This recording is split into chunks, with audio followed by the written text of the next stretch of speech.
Right Worshipful Grand Master, Right Worshipful Sirs, ladies and gentlemen, good morning.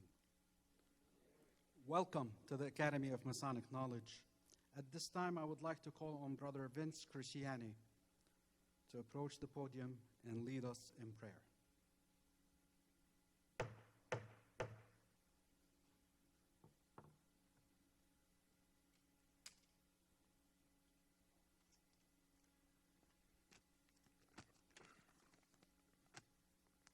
Glorious Lord God, we humbly ask for your blessing of our undertaking this day. We thank you for the peace and prosperity that you provide for us and for our beloved fraternity. We are grateful for that immeasurable gift of creating us in your divine likeness and image.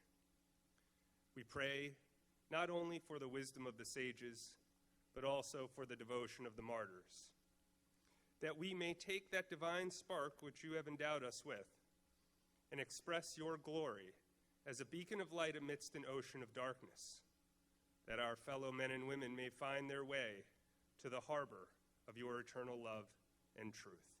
Amen. Please remain standing and join me in pledging allegiance to the flag of our country. I pledge allegiance to the flag of the United States of America and to the republic for which it stands, one nation, under God, indivisible, with liberty and justice for all.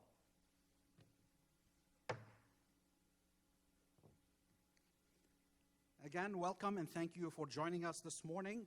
At this time, I would like to introduce the committee members, the committee for the Academy of Masonic Knowledge. First, would like to call on Brother Lynn Bud Baker, Jr., Right Worshipful Junior Grand Warden.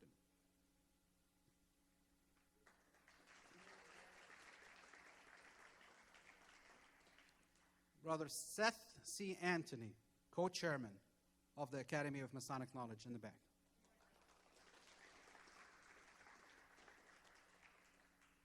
Brother Theodore W. Chick, Jr., past or Emeritus Chairman of the Academy of Masonic Knowledge.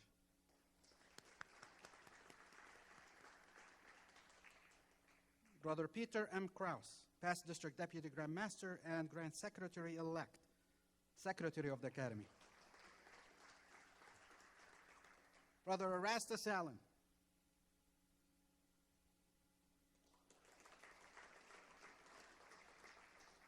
Brother William L. Britton. Brother Michael C. Sachs. Okay. Brother W. Scott Mueller, past District Deputy Grand Master. I don't see Brother Eric. Brother Austin R. Sherfin.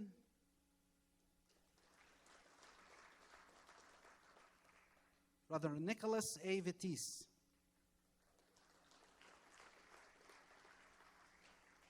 Brother M. Vincent Crisciani, and is Brother Eric W. Krogstad here? Yeah, I don't see him. Brethren, this work of this academy cannot be made or cannot happen without the real troopers that work hard behind the scenes. I want to give special thanks to Jan and the Masonic Village staff for all the support and all the hard work that they do for us. Please give them a round of applause.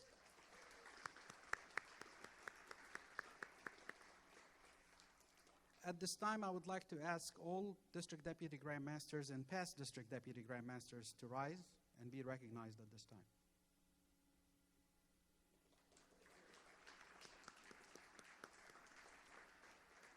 Also, while they're standing, I would like to recognize Brother Eric Downs, Right Worshipful Junior Grand Warden-elect.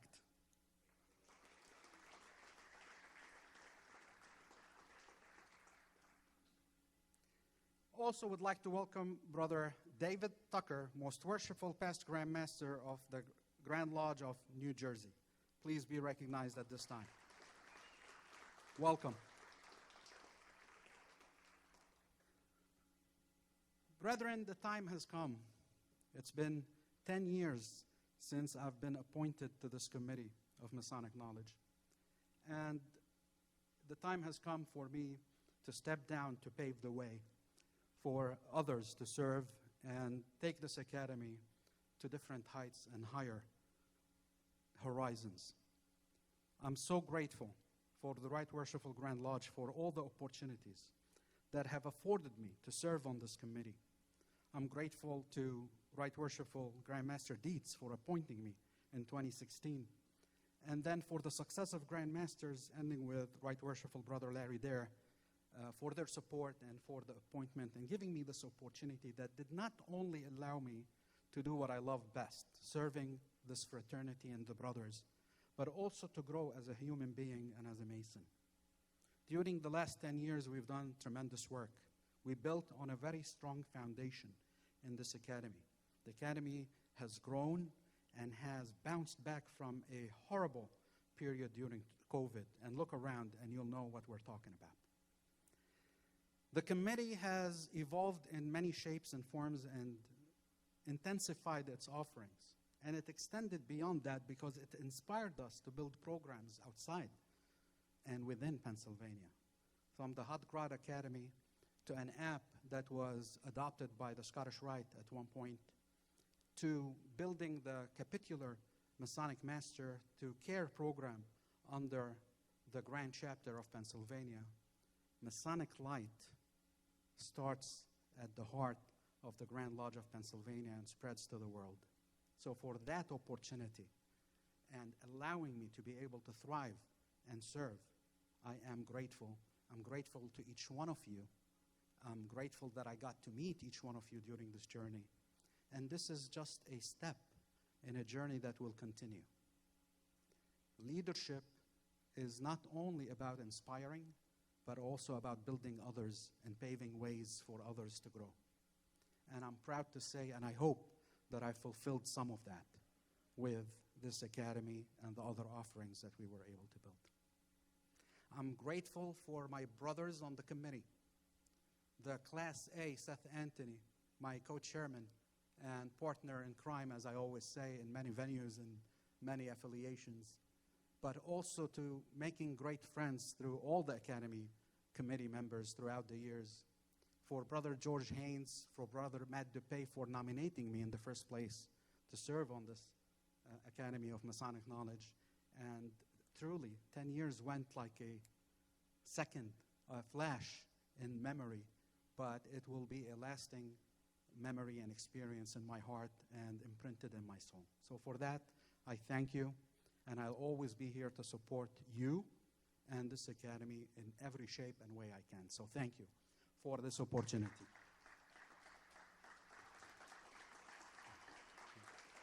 Thank you.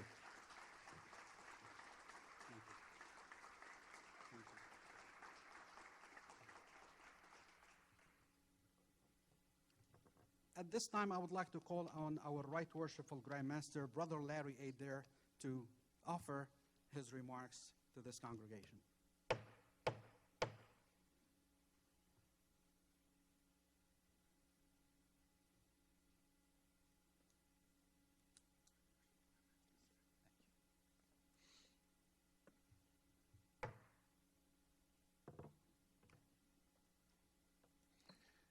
Good morning.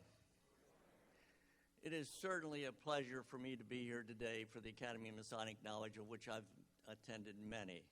And we can't thank Yasser enough for his service, and you heard what he had to say. It's in his heart, his mind, and it's a true love of his, and it has been just great to work with Yasser through the years. So thank you so much for that. Look forward to a great program today. I'd like to do a few more introductions, if you would, and just bear with me. We have with us the Grand Secretary today, Mark Haynes, if you would, please.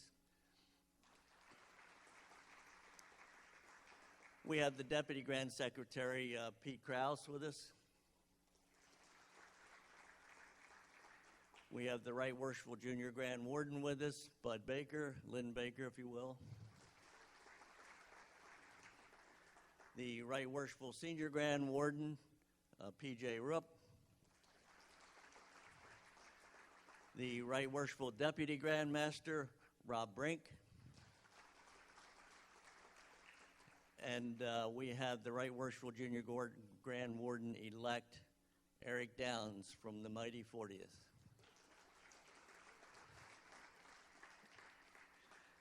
So again, great to be here. Look forward to a great program. I have to slip out early. I've got an anniversary to go to across the state, so if you see me leaving, it's not that I'm disappointed in the program, but I have other commitments. So thank you so much for being here. Thank you, Yasser.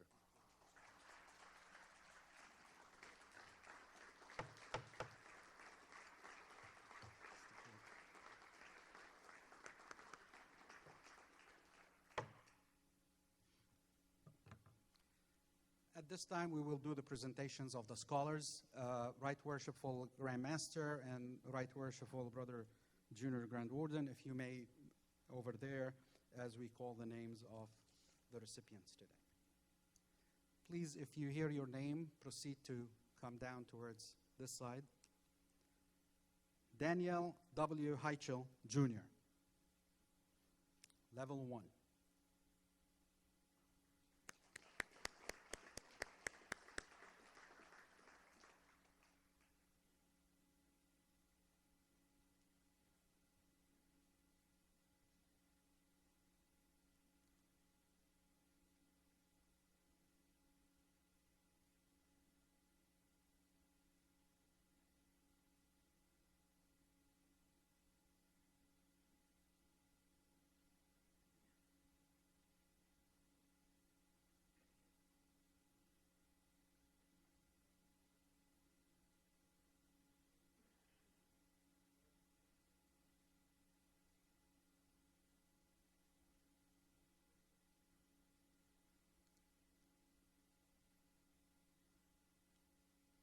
Andrew J. Fechter, the 4th.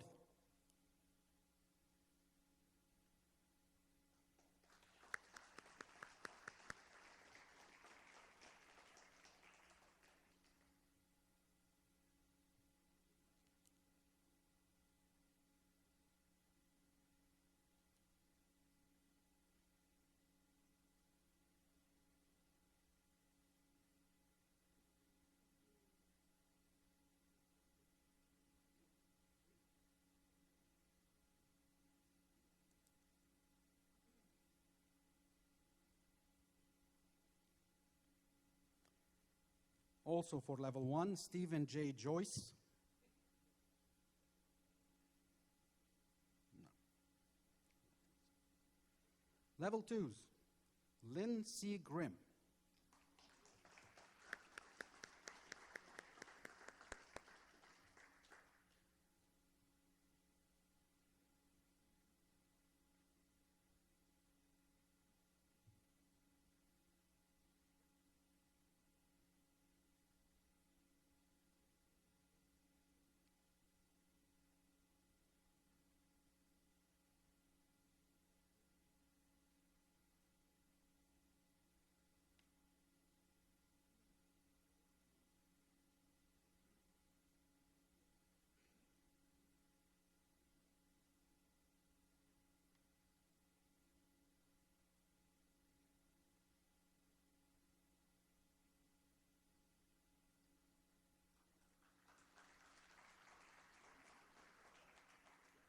Jason A. Martin.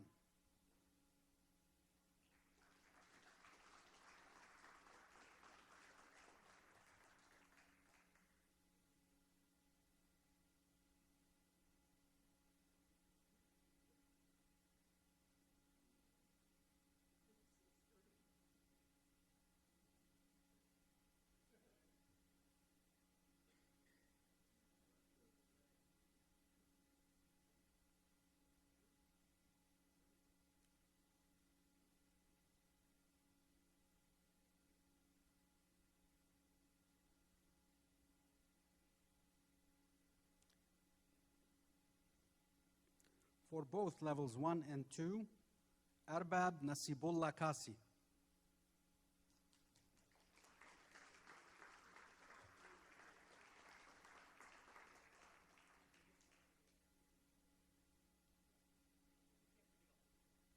Oh.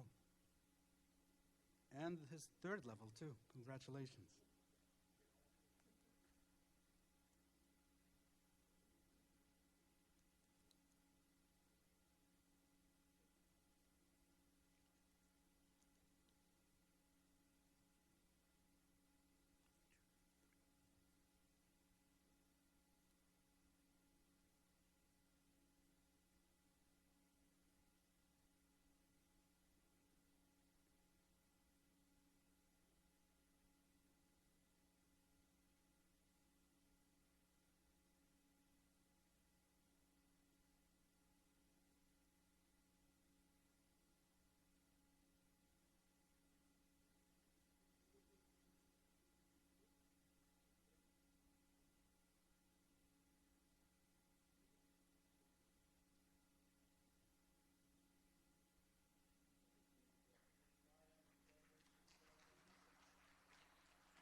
Brennan T. Stifler.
Again, congratulations to all the Masonic Master Scholars. If all Masonic scholars would rise at this time and be recognized.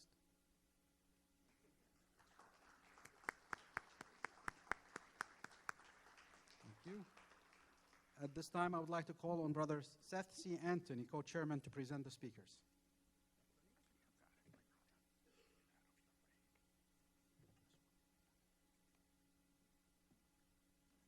Good morning, everybody. If you are not a Masonic scholar, by the way, representatives of the committee do have a table outside. Dr. Michael Sachs, our scholars chairman, would be happy to talk to you about how to enroll in that program and participate. We would love to have more scholars, so please take some time to do that. It's my pleasure to introduce our first speaker today, a good friend and brother, Moises Gomez, who is a past master of Atlas Pythagoras Lodge in Westfield, New Jersey, and amongst many other Masonic accolades, is presently a past Grand Historian of the Grand Lodge of New Jersey. And from my world, also the sitting Grand Tyler of the Allied Masonic degrees. I now invite Brother Gomez to take the stage and begin his presentation entitled Freemasonry and the Underground Railroad. Please welcome Brother Gomez.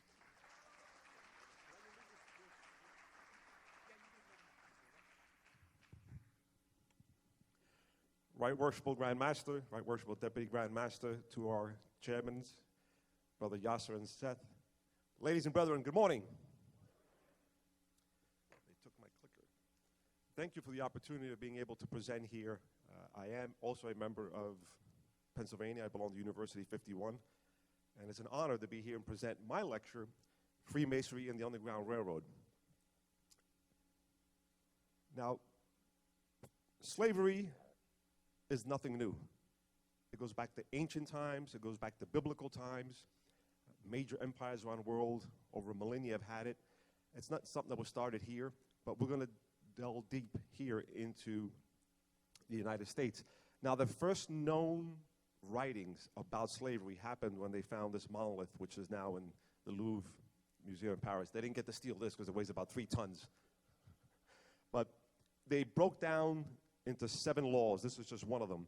And it says, if anyone take a male or female slave out of the court, they shall be put to death. So this is the first known writing we have as slave. And again, this goes back to ancient times.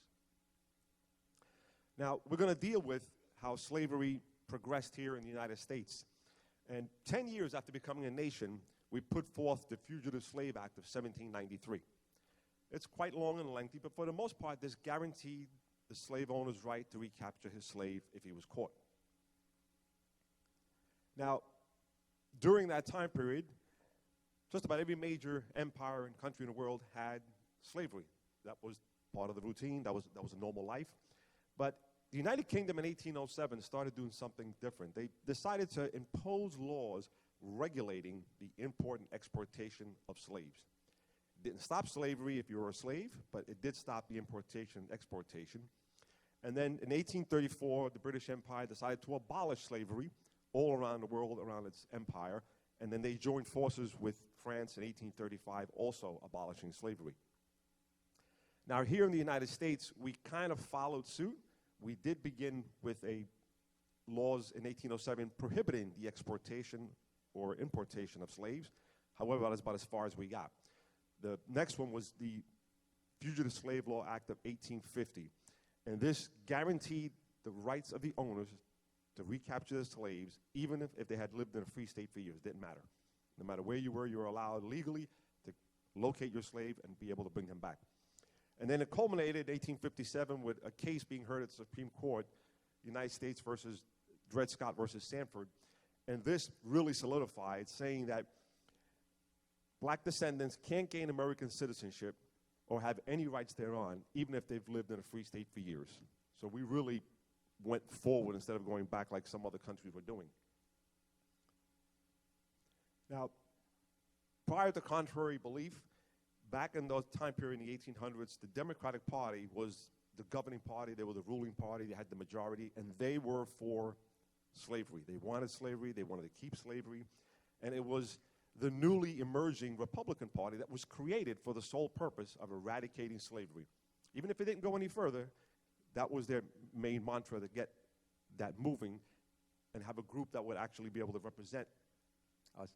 Now, the Missouri Compromise is what set the standard of what was free state and slave states. Anything east of the Mississippi River, north of the Ohio River, was considered northern free states. Anything west or south of that was considered the slave states. Now, if you looked at this map, there's a Masonic organization that kind of looks like this. Anybody want to care or guess what? The Scottish Rite. However, Scottish Rite was created in 1813, but I'm still researching because I got a funny feeling that when they came up with this dividing of the country, they kind of mimicked what the Scottish Rite did. Now, there were several parties that were constantly going against each other to try to upseed the Democratic Party. There was the Whigs. There was at one time the Anti-Masonic Party, the Liberty Party. A lot of these smaller parties were led by Masonic Freemasons.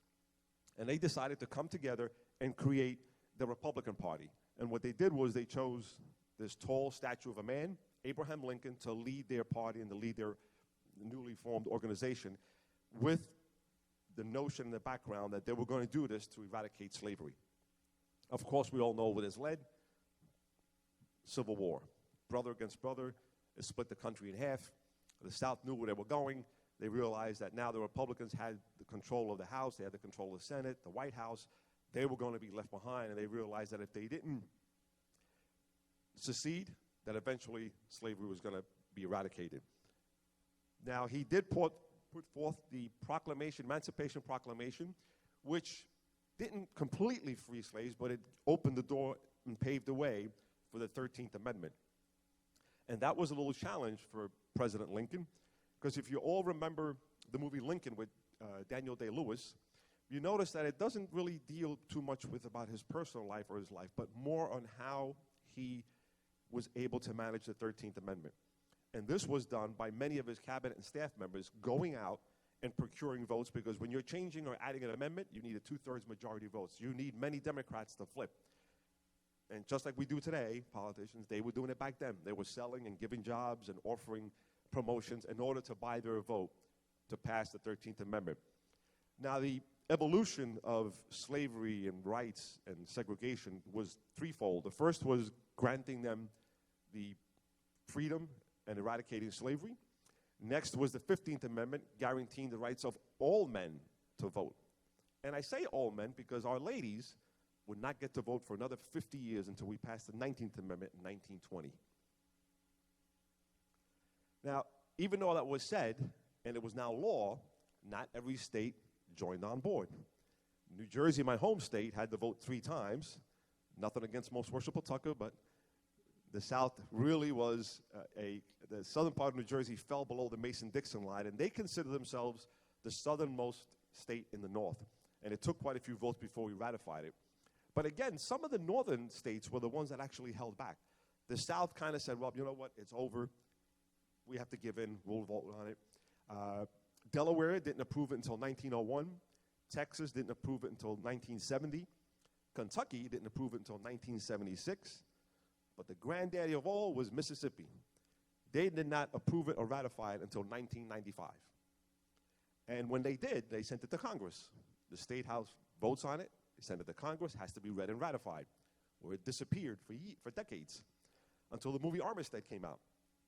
And then the Mississippians said, well, we may have been a century and a half late, but we did pass this vote. So it was finally read in Congress officially, going on the books as agreeing to the 13th Amendment on February 7th, 2013. They were a little behind Mississippi, but they came through. Now, the final leg was the signing of the Civil Rights Act and the Voting Rights Act of 64 and 65, also signed by brother Lyndon Baines Johnson, who was an E.A. Mason, never progressed because of his political career, but for all intents and purposes, he was an E.A. Mason. Now, what is this Underground Railroad? What does this mean? Well, as I travel and do this lecture around the country and around the world, people sometimes come up to me, and have actually told me, I didn't know there was a train down in Mississippi you can get on, and next stop was Newark in New Jersey, and you were free? I said, well, it's not actually that way. It was an allegory. It was a system of off-the-beaten-path roads traveled by abolitionists and conductors who would take slaves from the plantation or where they would live and slowly bring them up north into the northern states or into Canada.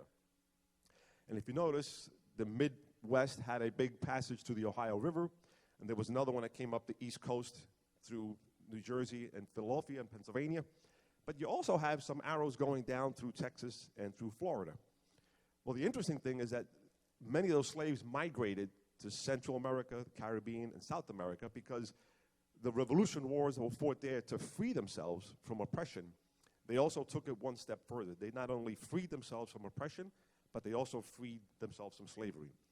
So all of the revolutionary leaders that led these fights in Mexico, Caribbean, South America, Simón Bolívar, Juanito Bárez, José Martí, many of these individuals freed themselves from slavery. So many slaves found themselves going down to these countries because they realized they were safe and they were free there. Now, what led me on this path was I was giving a lecture in Cincinnati, Ohio, about a decade ago, and me and my wife had some free time, and we were downtown in Cincinnati, and we saw this beautiful museum titled the National Underground Railroad Freedom Center, solely dedicated to this movement and explaining and detailing the history of the underground movement. And as I was walking through, my wife even noticed I was paying deep attention to a lot of the displays and artifacts, taking pictures, making notes. And she asked me, I've seen you at museums. She goes, but you're really taking an interest. I said, something is smacking me of masonry. Something is telling me that masonry is involved here, but it's lurking, but it's not really being talked about.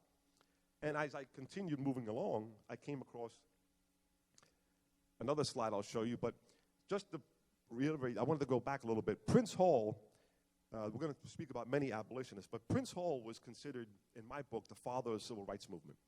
Now, we all know about Prince Hall masonry and how he came to be. However, Prince Hall was actually doing and saying many of the things that Medgar Evers did, that Frederick Douglass did, that Martin Luther King did. He was doing this back in the late 1700s.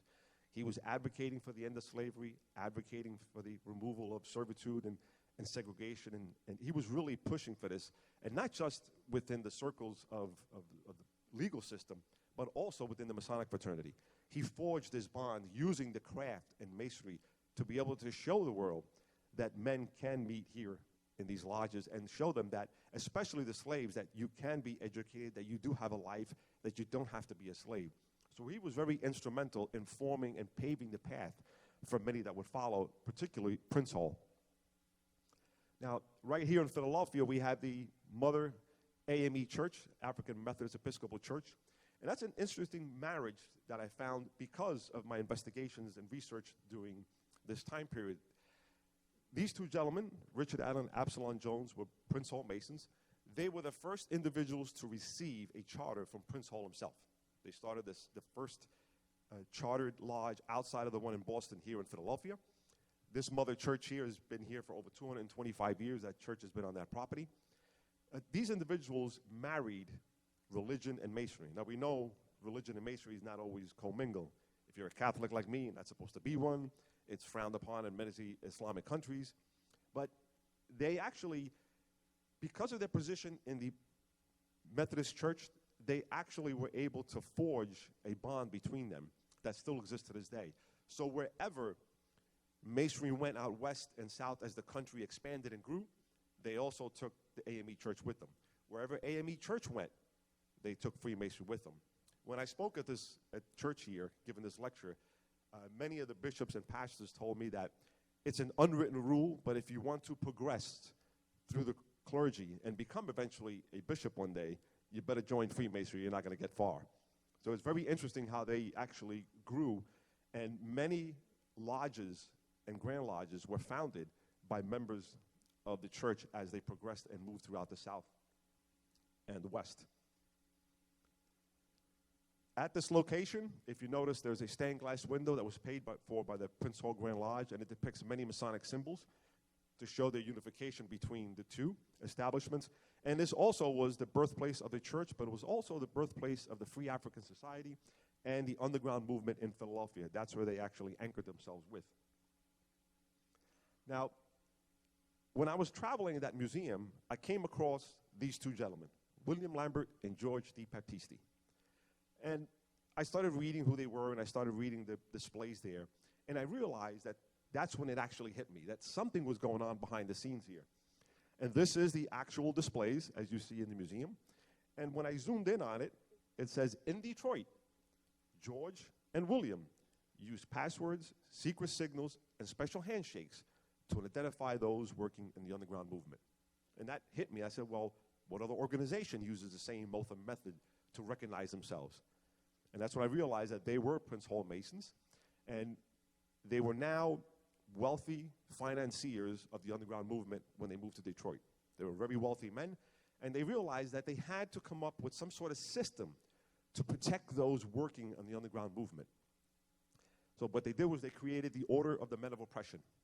Now, the ladies were welcome to join as well, and this was a series of degrees, 5 main degrees. It was open and set exactly as Masonic Lodge. Much of their ritual and oaths and obligations and how they operated in a lodge, they actually did the same here. And this was created so that you can protect those working in the underground movement. So you have to picture yourself. You're in 1850, 1860, you're down south. If I'm an abolitionist or I'm a conductor and I'm going down to Jackson, Mississippi, and I'm going to meet Yasser, how do I know that the person I'm meeting is Yasser? I've never met him. We don't have Facebook. We don't have selfies. We don't have pictures. How do I know that that's Yasser? For all I know, Yasser was killed, and there's someone waiting as Yasser to get me because I'm threatening to steal his slaves, his property. So this was something that was created to help these individuals. And again, they had 5 main degrees. And as you progressed to the highest level of conductor. And a conductor was someone who knew the lay of the land and would take a slave from point A to point B and hand them off to the next person, who eventually would make his way up north or into Canada. And again, the first degree was called captive, and they did have several chosens, redeemed. Each one was supposed to impose a little bit more than the one preceding it, and impose the lifestyle and the hardships that a slave endured, coming across the Middle Passage and eventually settling in as a slave.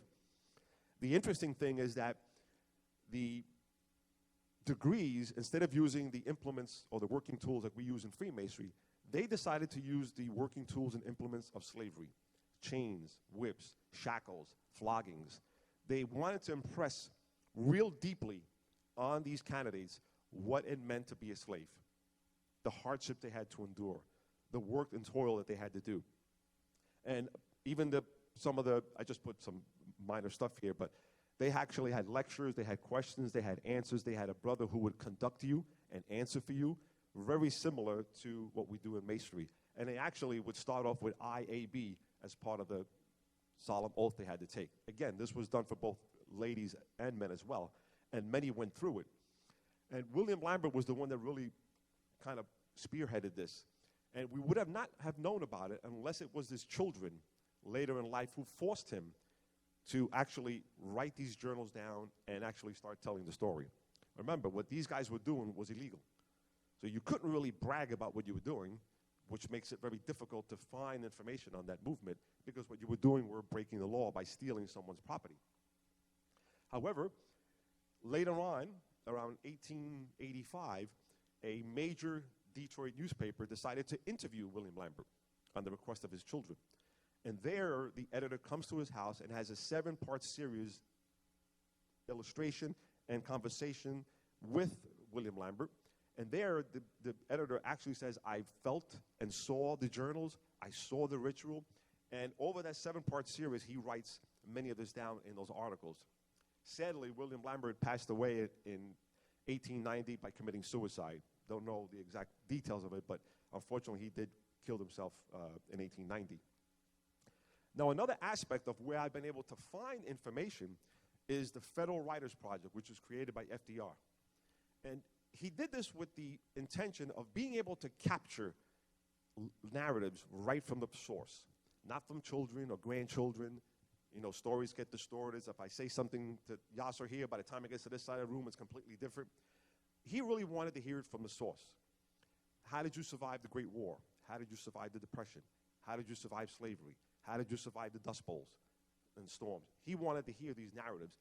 And of course, many members of that staff went around the country interviewing tens of thousands of people, writing these narratives down. And I actually started going through many of them. And this was one I found. And again, this wasn't directed just for the underground movement. It was, tell me your life story. And he wrote it down. And this particular individual says again here that he was told that the escape for slaves from Portland, which is now Louisville, Kentucky, were concocted by a black Masonic lodge posing as fishermen, taking the slaves over to the other side from the slaveholding state to a free state. And I didn't put it up here, but there's actually another story of a young 15-year-old girl who was born into slavery. And she is brought to the banks of the Ohio River on the Kentucky side. And she is left there and said around midnight, sometime around that time, a group of men called Masons are going to come and take you across the river, give you shelter, food, and they will hand you off to the next way station or the conductor. Now, in her story, as she's giving her life story, she has no idea who Masons are. She doesn't know nothing about Masons. But at the end, I found it interesting because she said, I don't know who these men were, but I'm very appreciative of what they did for me. But I assume they must have worked in the kitchen or were cooks because they all wore aprons. So apparently they must have been tiled lodge or must have been in regalia when she actually saw it. That's the only thing she can remember or see. Now, the next individuals are very important, and some of the guys I just plucked just for here today. James Gillespie Birney was an abolitionist, but he was born in the deep south of Kentucky. His father was a slave owner, a very wealthy man, predominant man down in Danville, Kentucky. And he realizes that part of him says this is wrong, but it's the mainstream. This is what we're doing. So he tells his son, go get educated, become a lawyer, get as far as you away from the South and from slavery, live your life. So he comes to Princeton, he graduates, but while in Princeton, he starts to get abolitionist sentiments. And he now goes on a lifelong crusade to abolish slavery. He comes back down in the early, mid-1820s. His father raises him a Master Mason in Danville Lodge. And there, he begins a lifelong crusade on abolitionism. Now, he was the leader of the Liberty Party, one of the three that were absorbed to become the Republican Party. He was a candidate for president and vice president. And the interesting thing is that he actually creates a oration. Besides traveling the country and speaking at large, he actually decides to write this pamphlet. But where does he come?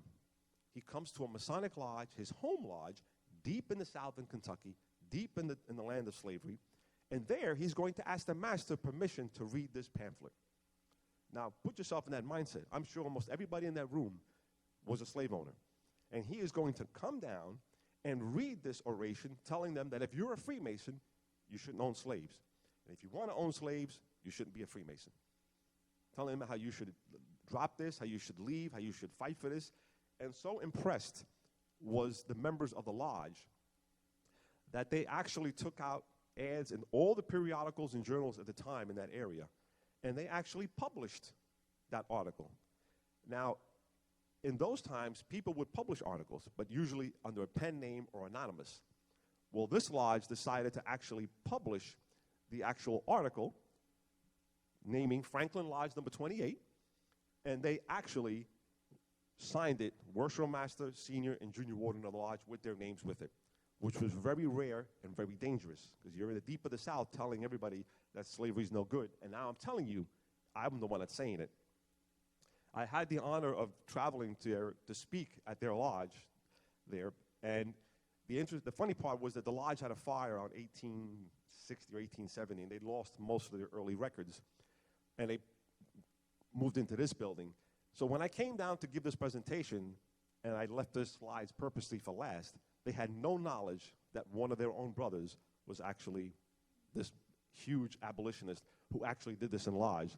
And if you notice at the bottom, it says, signed, D.G. Coward, Master of the Lodge. And that goes to show you how much courage it takes to actually put yourself out there. Not just the lodge.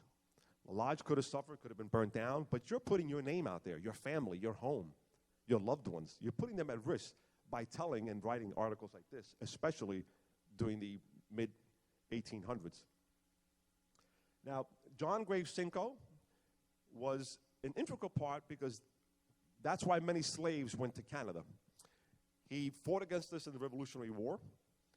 After it was over, King George III tells him, don't come back to England. I want you to take Upper Canada, and I want you to form a government in my name. I want you to rule it. I want you to establish parliament. And so he begins his journey to establish a new government, a new nation. Now, he is a Freemason, coming from a long family of Freemasons. He also is an abolitionist. His family is an abolitionist, but in England, the voices are very slim and are suppressed. He has no platform. Now he finds himself the leader of this Upper Canada. King George is 3,000 miles away. I'm kind of the de facto king here now. I can do what I want. As long as I pay him his tribute, he's going to leave me alone. So he starts forming a new government, electing individuals, many who were Freemasons with him. But interesting is that England would not abolish slavery until 1834. He passed the first legislative law that was initiated by any type of government or parliament in 1793 to eradicate slavery. This is why Canada was a free haven for slaves as they traveled up north. Now, the interesting part is that England would take 40 years to pass the same laws that he passed. And you say, well, how did he do it? And King George allowed him. Again, distance was one issue, but he kept King George happy. As long as he was happy, leave me alone, I'll do what I have to do. He actually does this, but the interesting twist is he's forming a new government. They have no building, they have no parliament. So they have to meet in some sort of building. The oldest lodge in Canada at the time was Niagara-on-the-Lake. So they decide that the first and second sessions of this newly made parliament were going to be done inside this Masonic lodge until the parliament building was built. So the first anti-slavery law officially passed by any parliamentarian or type of government was passed, many by Freemasons, leading by him, but also happened within the halls of a Masonic lodge, which is very interesting. Now, ladies and brethren, I'm not going to sit here and say that all Masons and all these abolitionists were perfect, because just as many good Masons were out there fighting the cause, there was equally as many that owned slaves and were doing the wrong thing. But this is where I get to the final part of my lecture. Freemasonry is a perfect institution made up of imperfect men. All men err and all men make mistakes. What Freemasonry does is that Freemasonry gives you the tools, the implements, our tenets, our core values, and it says, when you take these obligations, this is how you should act. This is how you should build yourself. You're that rough ashlar. Chisel away that profane, and eventually continue on that path to become that perfect ashlar. It gives you all that, but it's up to you. There's an old saying, masonry won't open the door for you, but it will give you the keys. You have to work on it. And it's up to you to take all that knowledge and all that lessons inside you and eventually become that better person. Now again, we're not perfect, but I believe our institution is. Our institution has had a set of bylaws and rules that predate our even own constitution, which is the first constitution codified in the world. Gives you an idea of how Masons have been meeting for centuries. Freemasonry is an organization that allows men to meet together in the bonds of fellowship, regardless of your color, your skin, your culture, your language, your tongue, or your beliefs. It allows you to agree with each other, allows us to disagree, might even like somebody. But at the end of the day, you will never break that chain of union. And that is very precious that we have. And I think that is the core value that we have as Masons. Taken out of all of them, I believe that's the most important. Because it shows to the world that brethren can meet together in the bonds of fellowship, that we can argue, we can disagree, but at the end of the day, we never break that chain of union. And it lets the world know that men can meet in the bonds of fellowship without butchering one another. And I think that's the lesson that we take out of Masonry. That's what I take out of my heart. And it's interesting, as the closing of a charge at the lodge, the master will tell the members that every human being has a claim on what we do here. Well, why would the master do that? Why would the master give us, with his last breath, his last charge? Everybody outside this lodge should enjoy what we have. Because I believe that's the purpose of Freemasonry. What he's telling us is, don't leave that goodness, don't leave that righteousness here in the lodge. Take it with you and show the world that we can meet in the bonds of fellowship. Even if we don't look the same, we don't talk the same, or we don't meet the same. And I think that's the greatest core value our fraternity has. And believe me, ladies and gentlemen, in this day and age, and this world is seeing, and what this country is seeing, I think the world and this country needs a slice of Masonry more than ever before. May God bless all of you. May God bless the United States of America. May God bless all our veterans, past and present, all our first responders and healthcare workers. Because it is by their sacrifice that we're here today as a free people and Freemasons. And most especially, may God continue to shine his blessings on the greatest fraternity in the world, Freemasonry. Thank you.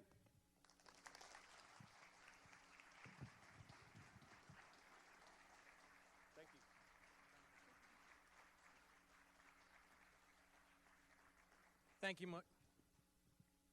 Thank you, Moises. Inspiring as always. We appreciate that. We're going to take a short break to reconvene at 10:30. So it's 10:13 now. We'll take about a 17-minute break while we put up the next slide up, use the restroom, and we'll see you back here in a few minutes.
Come on in and have a seat, everybody.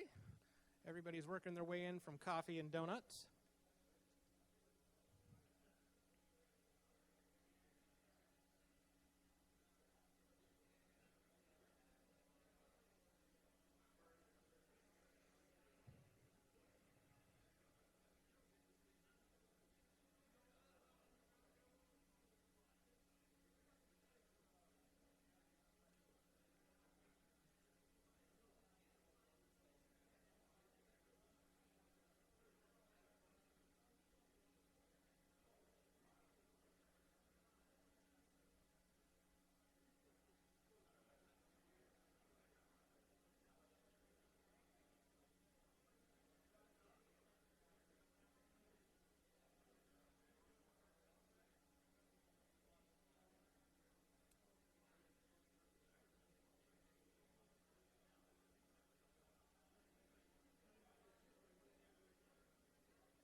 Come on in, everybody.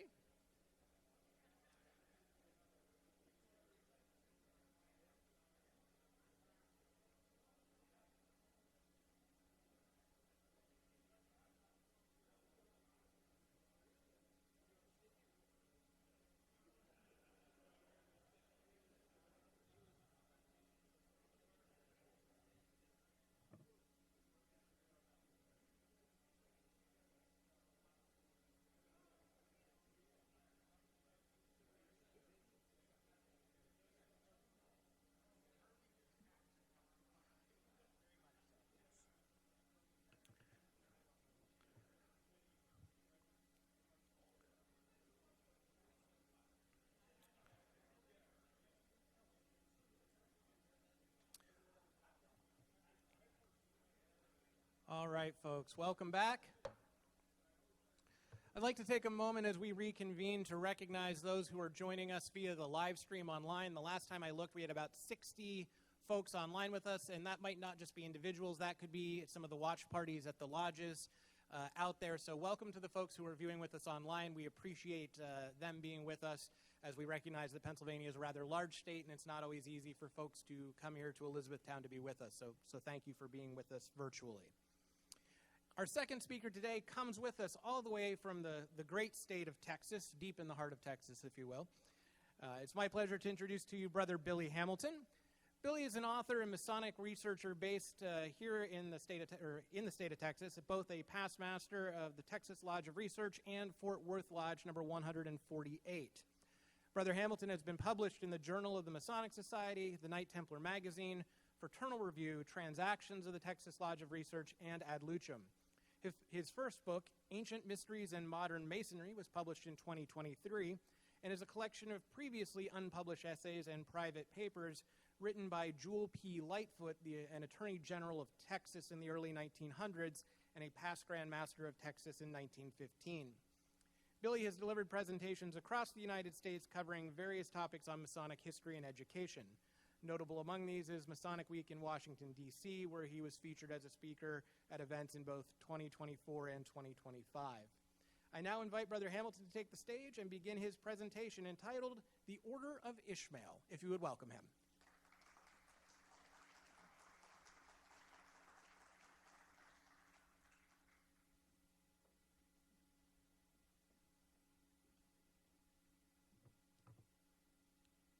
All right, good morning, brethren and ladies. It's truly a privilege to stand here among so many kindred spirits, men who share not just a Masonic tie, but a genuine curiosity about the history, mystery, and meaning that make our craft so endlessly fascinating.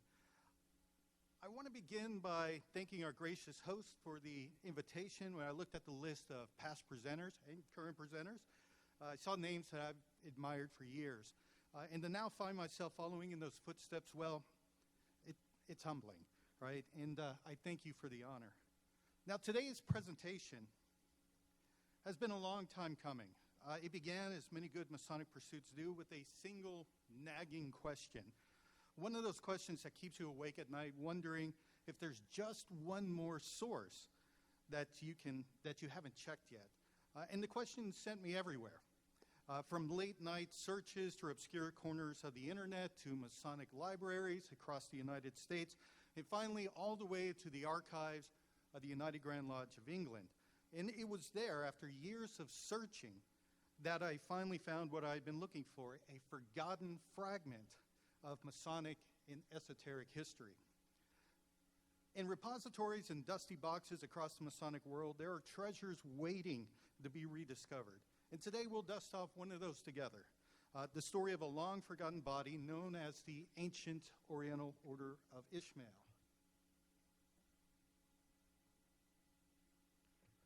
This curious order, consisting of no fewer than 36 degrees, captured the imagination of several notable Freemasons of the 19th century. It blended myth, mysticism, and ritual in ways that would ripple into later esoteric systems. The order went through several incarnations between 1872 and the early 19th century. Then, just as mysteriously as it appeared, it slipped quietly into obscurity only a few years before the Great War brought chaos to the European continent. Our first known member, and quite possibly its creator, was Kenneth Mackenzie, the author of the Royal Masonic Cyclopedia, England's answer to Mackey's Encyclopedia of Freemasonry. In a handwritten history of the order, Mackenzie boldly declared that the Ancient Oriental Order of Ishmael was, quote, one of the oldest secret organizations in existence, end quote. A rather confident claim, but as we'll see, it's one that we could expect from Mackenzie. So another familiar figure, John Yarker, and this is actually not him, wrote a note in a subsequent copy of the ritual stating that Mackenzie had told him back in 1872 that he had received the foundation of the order from an Arab professor in Paris some years earlier. Sadly, that's where the trail of that mysterious initiator ends. Yarker attempted to use his Memphis Mizraim connections later on to try and track down who that mysterious professor could have been. And he believed that it was Mustafa bin Ishmael, an ex-Grand Vizier of Tunis, who was received in the 90th degree of the ancient and primitive rite in Paris in 1884. But this would have been at least a dozen years after Mackenzie supposedly recounted the story to Yarker. And it is unlikely to have been the same person. So here the trail ends as to the originator. There's no name, no date. There's no further clue, just a tantalizing footnote in a century-old mystery.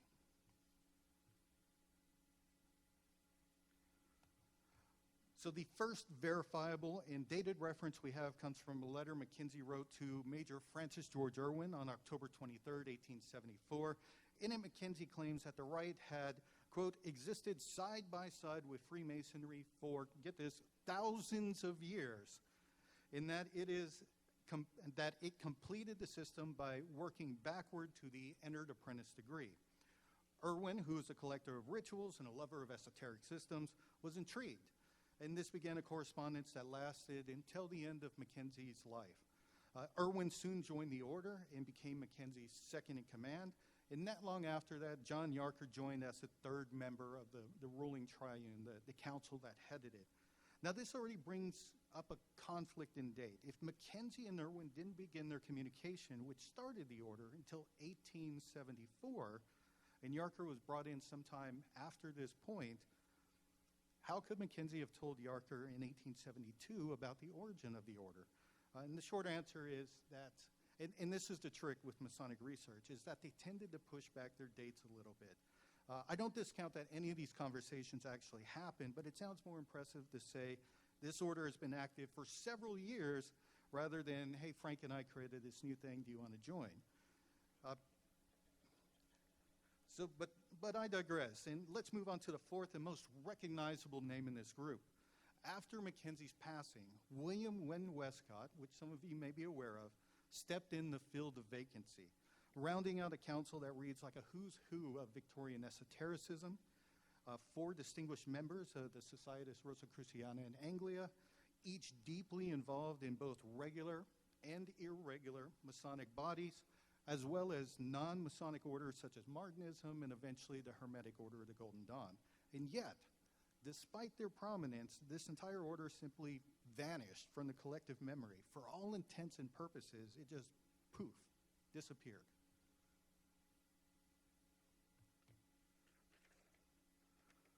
So I imagine the obvious question at this point is, how on earth did I ever hear of them? Right? How did I come across the ancient Oriental Order of Ishmael? After all, I'm just a Texas Mason in the middle of the country, half a world away from the dusty shelves of London's Masonic archives. And the answer is, I'm a history nerd with a data analyst brain, which means that I've been chasing down forgotten stories, and I'm dangerously good at using search engines to find obscure references. And I'll go ahead and date myself a little bit here. I've been in information technology since 1996. And back then, we didn't have Google, right? We used Alta Vista and Web Crawler for any of you who remember those. And if you do, I salute you. But coincidentally, this was also the same year that I was initiated as a Mason. So in many ways, my two lifelong pursuits, being Masonry and information technology, grew up together. But the real journey began in 2017, shortly after I received the Order of the Temple and became a Knight Templar. That experience left a profound impression upon me. And the solemnity, the symbolism, the faith it represented, it all resonated deeply within me. And I'm a spiritual person, but I'm not super religious. So I can say I was honestly surprised by just how much that ceremony moved me. Naturally, being the curious creature that I am, a question appeared to me later on that night. If we all have a right, if we have a right like the Knights Templar for Christian brethren, were there similar Masonic orders built around other faith traditions? And that question sent me down a rabbit hole. I came across a mention of the Order of Judas Maccabeus, an order for Jewish brethren that was founded in New York and has been seeking Grand Lodge approval for decades, from what I understand. And I've heard that they actually had a small group here in Pennsylvania, so some of you may know more about that than I do. There was also the Royal Order of the Sika, or the Satbai. And that was supposed to be based on Hindu philosophy. Their rituals were actually published by John Yarker and later reprinted in the Grand College of Rites for the United States. And then buried in one very tiny brief online mention, I found a reference to something called the Ancient Order of Ishmael, which was an Islamic-inspired rite. Kenneth Mackenzie mentioned it in his Royal Masonic Cyclopedia, but there were no surviving rituals, no publications, nothing else anywhere online. It was as if the order had evaporated in the thin air. And I searched every angle I could think of for months. But eventually I gave up and moved on. And so the story could have ended there. But fast forward 5 years to 2022, my wife and I were planning our annual anniversary trips after 27 years of marriage and quite a few adventures abroad, including historical places like Egypt, Greece, and Italy. We settled on England. I had a hidden agenda, of course, in picking England. And I told her, well, since we'll already be in London, I could finally visit Freemasons Hall and maybe even attend a meeting of Quattro Coronati and visit their archives. And she agreed, but only if we brought her parents along, so she would have something to do while I was nerding out. So as many of you know, right, in marriage, as in Masonry, there's always a balance in negotiations, and in this case, this one actually came with quite a steep cost. So once the trip was set, I began scouring the Museum of Freemasonry's online catalog, initially looking for material on the Fama Fraternitatis in the Vault of the Adepti for a project I was working on. Then out of nowhere, it struck me, why not search for the Order of Ishmael one more time? And honestly, I didn't expect to find anything at all. So you can imagine my shock when the database came back with multiple entries, actual ritual books and manuscripts. The Order of Ishmael actually existed, and the materials were sitting right there in London, just waiting for me. So I wrote down every call number I could find and began reaching out to contacts for help with negotiations, with the access process. I spoke with two of my closest friends and mentors, Piers Vaughn and Joe Wages, both of who graciously sent letters of introductions to the museum and got me in contact with Martin Cherry there. The staff, including Martin and Susan Snelling, were wonderfully accommodating, though I'm sure they raised an eyebrow or two when they saw the mountain of material I had requested. And so when I finally arrived, this is the actual archives here of the United Grand Lodge of England, they had reserved a desk for me, and they had 4 full boxes of documents, over 2,000 pages in total waiting for me, which is unusual. Usually they only let you check out 1 or 2 items at a time. And as fate would have it, another researcher had requested some of the very same Ishmael materials for that day. And that was how I met Pierre Mollier, Director of Archives for the Grand Orient of France, who turned out to be a remarkable scholar full of fascinating information. He was approaching the same topic, but from a different angle. He was trying to find that elusive French connection that was written about in their material, but no one had ever been able to track down. And it was fate that we happened to be there on the exact same day. Martin even remarked that no one had touched these documents in decades, and yet 2 researchers from 2 different countries had requested them for the same exact day. And it was as if the order itself had decided it was time to be rediscovered.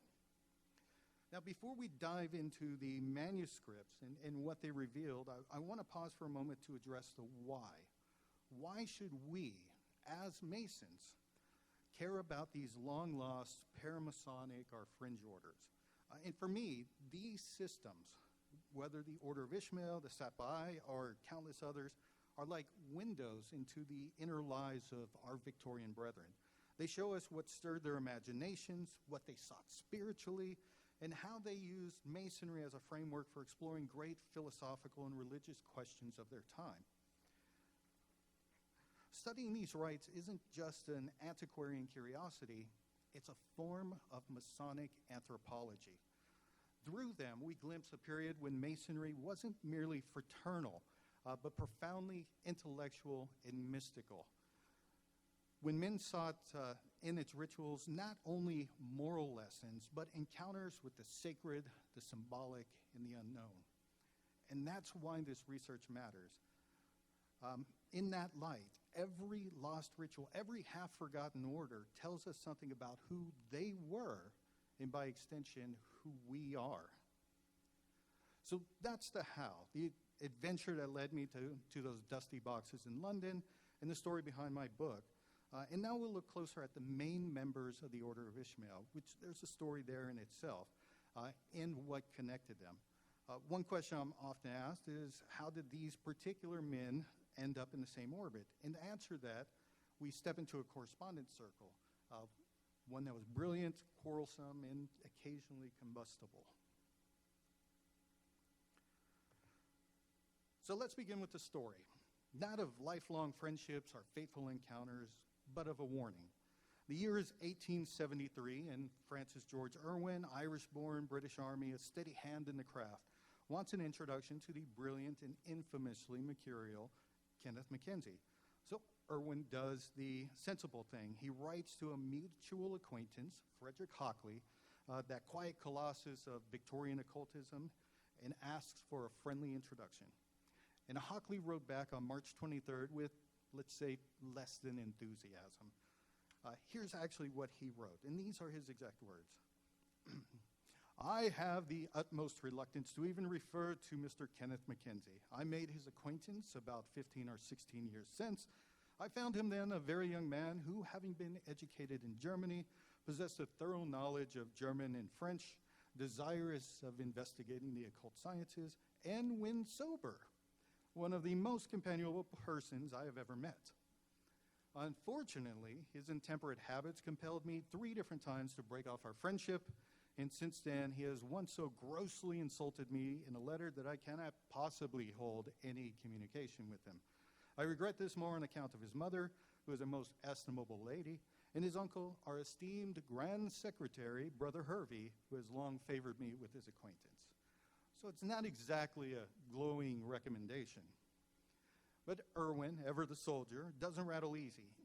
He forges ahead, makes contact, and in doing so steps into one of the most revealing paper trails of late Victorian esotericism. What follows is taken from more than,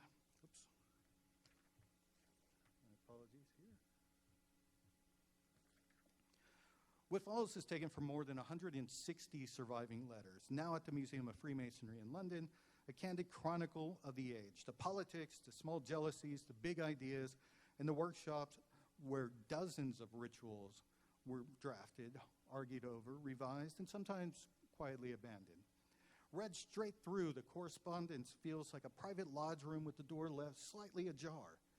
You hear the debates, the cajoling, the wounded pride, sudden flashes of brilliance.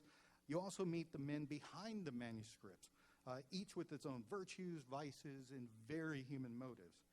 Now, we don't have time to unpack every name in that correspondence circle, but we can meet the core cast.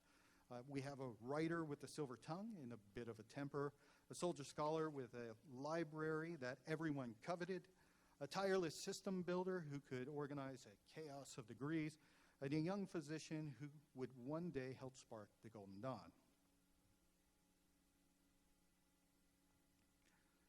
So we'll start with the lightning rod at the center, Kenneth Robert Henderson Mackenzie.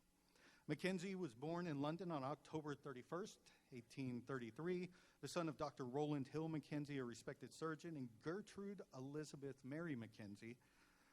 Within a year, the family was living in Vienna, Austria, where his father served as the assistant surgeon of the Imperial Hospital. Not a bad place to begin life for a young man destined to dabble in languages and masonry. By the early 1840s, the Mackenzies had returned to England, settling at Mortimer Street on Cavendish Square, according to the 1845 London Medical Directory. So we can say that even as a boy, Mackenzie was already surrounded by books, languages, and a whiff of continental sophistication. He showed remarkable academic promise, educated on the continents, so he stayed behind, even though his family had moved back to England. He became fluent in French, German, Latin, and Greek. And by his teenage years, he was already collecting occult manuscripts and rare books, perhaps the 19th century equivalent of a kid who collects trading cards, but his had titles like the Occulta Philosophia. Mackenzie began his literary career at the age of 18, and in 1853, he was praised for his elegant English translation of discoveries in Egypt, Ethiopia, and the peninsula of Sinai.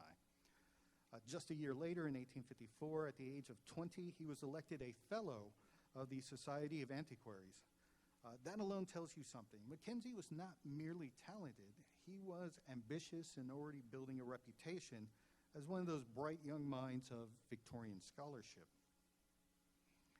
Now, Mackenzie also came from deeply Masonic stock. His father had been initiated into Royal York Lodge of Perseverance number 7 in 1843. His mother's side of the family was Masonic as well. Through her, he was the nephew of John Morant Hervey, who served as the Grand Secretary of the United Grand Lodge of England from 1868 to 1880. So when Mackenzie himself was initiated in Oak Lodge number 225 in March 1870, he likely had some powerful family connections helping smooth the way. But his time at the lodge was brief. He was there for less than a year, and by January 1871, he had resigned. Now, that in itself is curious, right? Today, of course, membership in a Blue Lodge is a prerequisite for joining any appendant body or side order. But Mackenzie's later involvement with dozens of Masonic and Paramasonic bodies, some regular, some decidedly not, suggests that either the rules were looser then, or that family ties to the Grand Secretary opened certain doors that might otherwise have remained politely closed. And Mackenzie was, by every account, a complex man. He was brilliant, he was mercurial, and perhaps a touch erratic. His crowning literary achievement is the Royal Masonic Cyclopedia, published in 1877 and dedicated to his uncle, the Grand Secretary. And that dedication gave it a veneer of official legitimacy. Having the Grand Secretary's blessing almost made it canonical. But here's the catch. Mackenzie's Cyclopedia is not merely a reference book.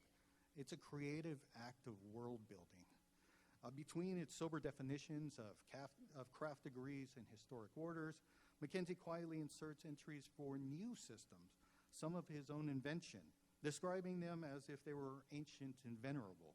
So while the work is invaluable, it's also, let's say, enthusiastically imaginative.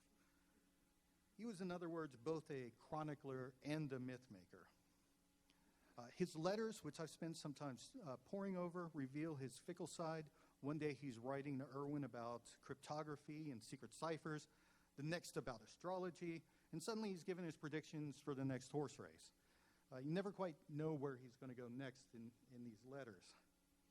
He was deeply involved in spiritualism, though he confessed somewhat sheepishly that despite repeated attempts, he himself had no success in contacting spirits. But not to worry, he added his wife was truly gifted, and she assisted him in conducting seances. And I guess that's domestic Victorian life for you, right? It's, dear, could you hold the candles while I adjust the table? He also dabbled in politics, likely encouraged by his publisher, who happened to be associated with Benjamin Disraeli, the Prime Minister of England. His political ambitions, though, fizzled out quickly, especially after he lost his election running for Minister of Parliament. And thankfully, his great talent was not for governing, but for inventing new worlds of ritual. Indeed, that was his one great constant. Despite all the changes he went through, all his shifting interests and half-finished projects, ritual remained his North Star. And in that domain, he genuinely left his mark, most notably through his involvement with the Societas Rosicruciana in Anglia, founded in 1866 by Robert Wentworth Little, which is an order that is reserved for Christian Master Masons with a taste of Rosicrucianism in the deeper mysteries. There's anecdotal evidence that when Little came across these manuscripts, when he was the Assistant Grand Secretary at UGLE, he turned to Mackenzie for help in translating them from Latin and German. And whether or not that's fully true, we know that Mackenzie joined the Metropolitan College of the SRIA in October 1872, and by 1874, he's already the Assistant Secretary General, meteoric rise by any standard. Later, William Wynne Westcott, who would eventually lead the SRIA and co-found the Hermetic Order of the Golden Dawn, would write that Mackenzie's work had been instrumental in shaping the SRIA's teachings. So here we have a portrait of a man of enormous intellect and boundless curiosity, sometimes too boundless for his own good, a translator, an inventor, a dreamer who blurred the lines between scholarship and speculation. And though his peers sometimes found him frustrating, it's hard not to admire the sheer scope of his imagination. And let's now turn to the man who first sought him out. The soldier scholar who would become his closest correspondent and at times his conscience, Major Francis George Irwin. Irwin was born on June 19, 1828 in Ireland, but his life and career would be thoroughly British in character. He served in the British Army, rising through both the enlisted and officer ranks by sheer competence and command presence, the kind of man whose boots were always polished and whose reports were always on time. He eventually retired as a major and adjutant of the 1st Gloucestershire Engineer Volunteer Corps, a title that tells you everything about his precision and discipline. Those same traits will later define his approach to Freemasonry. If Mackenzie was the creative spark, then Irwin was the steady flame. His Masonic journey began on July 8, 1857 at Gibraltar Lodge number 325 under the Grand Lodge of Ireland when he was serving in North Africa. A year later, he transferred to the newly reconstituted Inhabitants Lodge number 178 under the United Grand Lodge of England, and by 1859, barely 2 years after joining, he was already Worshipful Master. His immediate predecessor in that line was none other than Robert Freak Gould, the future Charter Master of Quattro Coronati Lodge, the world's first Masonic research lodge. So Irwin moved in distinguished circles even before this esoteric chapter of his life began. Irwin would join the SRIA during its formative years and quickly rose through the ranks, eventually becoming the chief adept of the Bristol College. And it was through this society that his path would cross with Mackenzie's. Though cross might be too mild of a word. Their meeting would ignite years of collaboration, correspondence, and occasional creative fiction or friction. The connection began innocently enough. Irwin came across an article in the Rosicrucian magazine, which was authored by Mackenzie, in which Mackenzie claimed a personal acquaintance with the famous French occultist Eliphas Lévy, and recounted visiting him in Paris. Now, Lévy was kind of a celebrity among Victorian mystics. And for a man like Irwin, whose shelves were lined with alchemical treatises and Kabbalistic tracts, this was like reading that a colleague had shared tea with Plato. This was the Victorian age, if you remember, a time when seances were fashionable and talking with spirits was considered a good evening's entertainment, provided you did it, of course, with decorum and good manners. And Irwin himself was an ardent practitioner of scrying, the art of gazing into a reflective surface, usually a dark crystal, to receive spiritual impressions. Beginning in 1873, he wrote to Mackenzie about a series of scrying sessions during which he claimed to have communicated with none other than Count Alessandro Cogliostro, the infamous 18th century mystic, alchemist, and sometimes conman, who left his fingerprints on everything from Egyptian rites to Masonic legend. Now, whether the Count actually picked up the call from beyond the veil is anyone's guess, but it certainly makes for colorful reading in the Irwin-Mackenzie correspondence. And although it was Irwin who first reached out to Mackenzie, their dynamic quickly reversed. Mackenzie, ever the mercurial mind, grew attached to Irwin, almost dependent upon him. And honestly, it's very easy to see why, because Irwin represented everything Mackenzie admired. He had discipline where Mackenzie had distraction, he had influence where Mackenzie had ambition, and he had connections where Mackenzie had curiosity. But most importantly, Irwin possessed what might have been the greatest treasure of all to Mackenzie, a vast personal library of rare and unpublished rituals, manuscripts, and mystical papers. And in their letters, you could almost hear Mackenzie salivating over the prospect of getting his hands on these texts. He admired Irwin, yes, but he also needed him as a collaborator, a confidant, and occasionally as the adult in the room. So Mackenzie and Irwin, through them, we have the perfect polarity of Victorian esoteric temperament, the poet and the soldier, the dreamer and the disciplinarian, each fascinated by mysteries of initiation, and each chasing a different kind of perfection.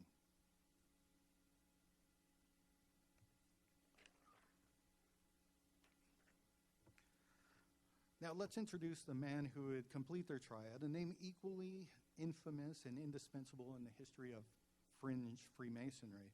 John Yarker, a man whose name still sends half the Masonic world into argument and the other half into admiration. And I won't spend too long on his biography today. Others have done it beautifully. In fact, if you want to dig deeper, I highly recommend David Harrison's excellent book, The Life and Death of John Yarker.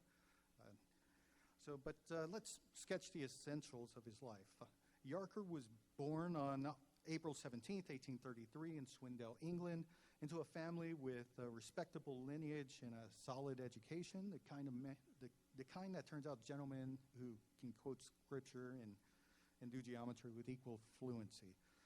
He was initiated into Freemasonry on October 25th, 1854 at the Lodge of Integrity number 189 in Manchester, and he was only 21 at the time. And yet, from that day forward, he gave his life to exploring the furthest edges of the Masonic landscape. Yarker's greatest legacy, arguably, lies in the revival of the ancient and primitive rite of Memphis and Mizraim, one of those grand, sweeping, multiple degrees systems that claims descent from the ancient mysteries of Egypt. And now, whether those Egyptian roots are historically accurate or simply an act of 19th century romanticism is a debate for another day. But there's no question that Yarker gave the rite new life at a time when it was nearly extinct. He reorganized its structure, revived its rituals, and ensured its survival for future generations. In fact, you can actually buy the books of it online if you're interested in looking into it. He became the sovereign Grand Master General of the Rite in 1872, and he took that title very seriously. He tried his entire life to gain official recognition for the Rite in England, but as we know, he was ultimately unsuccessful. And what makes Yarker so interesting in this particular story is how he connects the threads. Remember, Irwin had claimed to be in spiritual communication with Count Alessandro Cogliostro, the flamboyant Italian alchemist whose so-called Egyptian rite is often said to be the ancestor of Memphis and Mizraim. So here we have a fascinating chain. We have Irwin in seance talking with Cogliostro's spirit. You have Mackenzie, who is writing about Ishmael in ancient Eastern mysteries, and Yarker breathing new life into the very rites that trace their mythic roots back to Egypt. And you can't make this stuff up. And fortunately, you don't have to. It's all right there in their correspondence. When Mackenzie passed in 1886, it was Yarker and Irwin who picked up his mantle and carried forward several of his creations. Among them, the ancient Order of Ishmael and Satbai, which are two of the most elusive and symbolically rich systems of that era. So while Yarker is often remembered as the keeper of the fringe, he was also, in a very real sense, the archivist of the dream, preserving ideas that might otherwise have vanished into footnotes and rumor. In the world of Masonic scholarship, that's really not a bad reputation to have. So with Mackenzie, Irwin, and Yarker firmly in view, let's turn to the fourth and final figure of this remarkable circle, a man whose career bridges science, spirituality, and the emerging modern age, Dr. William Wynne Westcott. He was the junior of the group by some 15 years or more, and I'll admit, because I, like some of you, first met Westcott through the History of the Hermetic Order of the Golden Dawn, where he's portrayed as the seasoned elder statesman to the fiery, unpredictable Samuel Liddell Mathers. And it's honestly a little strange to imagine him here as the young man in the room. Westcott was born on December 17th, 1848 in Leamington, England, the son of a Unitarian minister, which probably explains a great deal of his lifelong curiosity for theology and the deeper questions of human nature. But he lost both of his parents at a young age and was raised by his uncle, who was a physician, a path he would later follow. Westcott attended the University College London, graduating in 1871, and quickly established himself as a capable general practitioner. Later, he became coroner for Northeast London for the Queen, and it was a role he held for many years with competence and compassion. Now, there's an irony here that I can't help but appreciate. By day, Westcott investigated the causes of death. But by night, in the evening, he sought the causes of life, spirit, and initiation. He had the soul of a mystic and the temperament of a clerk, a combination that turned out to be rather perfect for managing esoteric societies. His Masonic journey began not long after finishing medical school. On October 24th, 1871, he was initiated into Parrot and Axe Lodge number 814 in Somerset. The same year, he earned his medical degree. From there, he began an extraordinary ascent through the labyrinth of Masonic and esoteric bodies. What stands out about Westcott is how seamlessly he seems to have blended the mystical with the methodical. He had the scholar's love of order and the magician's hunger for mystery.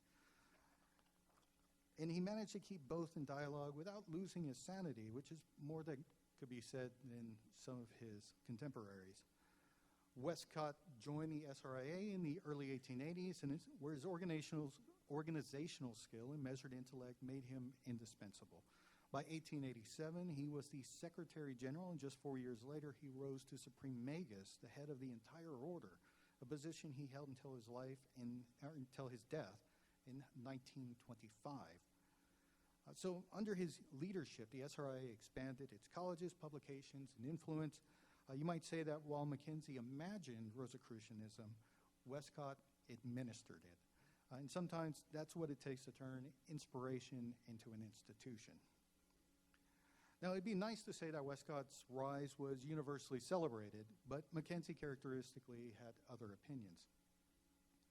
In one of his less charitable moods, Mackenzie wrote to Irwin in 1883 regarding a new alchemical society that they were forming, the Society of Eight. But Mackenzie said, "Dr. Westcott will not do. If Holland gets him to join, I shall at once retire." And to be fair, Mackenzie said that about a lot of people. His letters are sprinkled with the same tone of disappointed superiority that will be familiar to anyone who's ever dealt with Masonic politics. And still, there's something poignant here. Mackenzie's temper and tendency towards jealousy isolated him from nearly everyone. Nobody escaped his poison pen, except perhaps Frederick Hockley, who we mentioned earlier, his estranged mentor, and Major Irwin, the only two to have seemed to have escaped his criticism. But Westcott, ever the gentleman, seems to have been unaware or at least unfazed by Mackenzie's animosity. In fact, after Mackenzie's death in 1887, we find that Mary Mackenzie, his widow, wrote to Westcott in dire financial straits, asking for help in organizing her late husband's papers. And her tone suggests that Westcott and Mathers were the only Masons who responded to her plea, a kindness that speaks volumes about Westcott's character. And here's where history takes a fascinating turn. These one of those connections that researchers look for. It has been suggested, and the evidence is very compelling, that during this very period, as Westcott helped Mary Mackenzie with her husband's papers, he came into possession of a certain set of cipher manuscripts. Those ciphers, as some of you will know, will soon form the seed of what would later become the Hermetic Order of the Golden Dawn, actually less than a year later. So it happened almost on top of each other. So while Mackenzie may not have approved of Westcott in life, one would argue that he unwittingly passed him the torch in death. By this point, our circle of correspondence, Mackenzie, Irwin, Yarker, and Westcott, represent a perfect cross-section of Victorian esotericism. You have two writers, a soldier, and a coroner for the crown, a fraternity of intellect and imagination. So what bound them together, right? They didn't even live in the same part of the country. They were somewhat spread out. It was their shared love for ritual, the obscure, mystical, and sometimes half-invented, but always pursued with sincerity. So with the men introduced, let's look at what they created, the rituals and rites that emerged from this extraordinary correspondence circle. Now, if any of you find yourself thinking you've joined too many Masonic bodies, I'd like to put your mind at ease by saying you're an amateur compared to these gentlemen.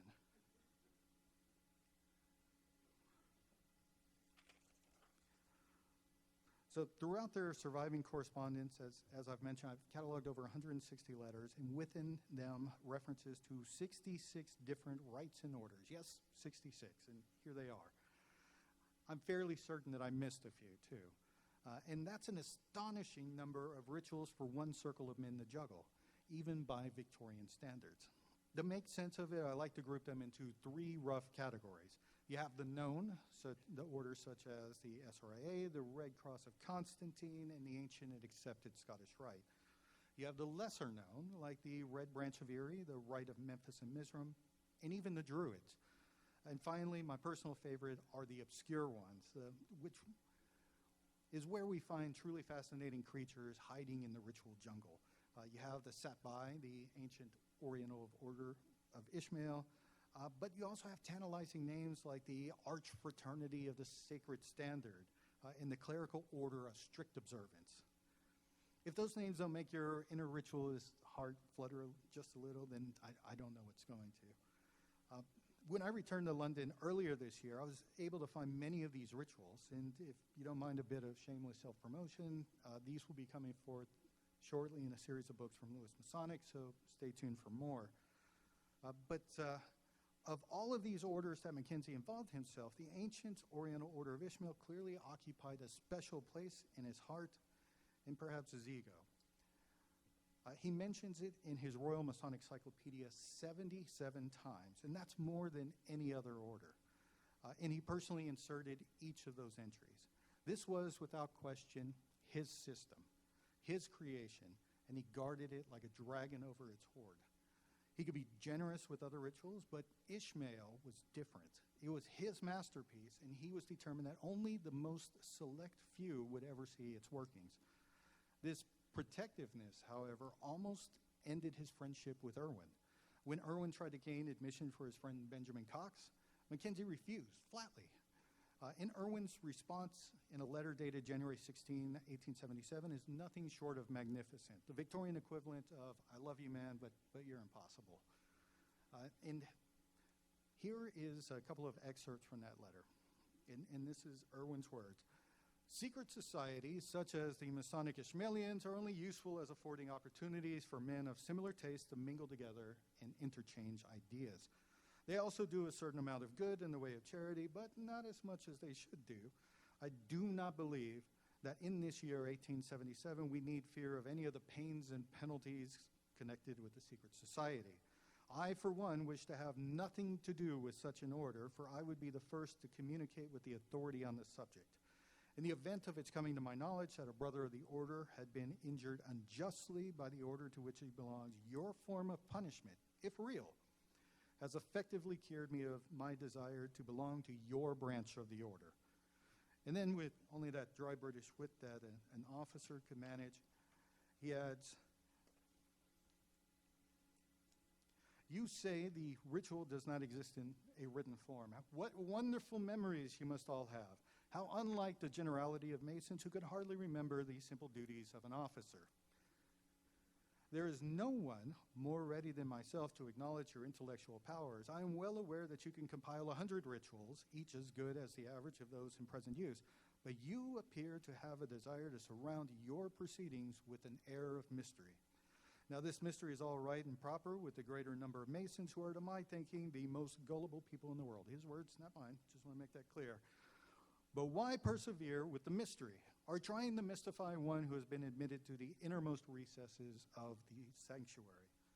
And finally, the clincher in my favorite part, you must pardon me if I do not write so guardedly as I should, but I can only say that there is no one in London with whom I have a greater desire to remain on good terms, nor for whom I feel a greater regard.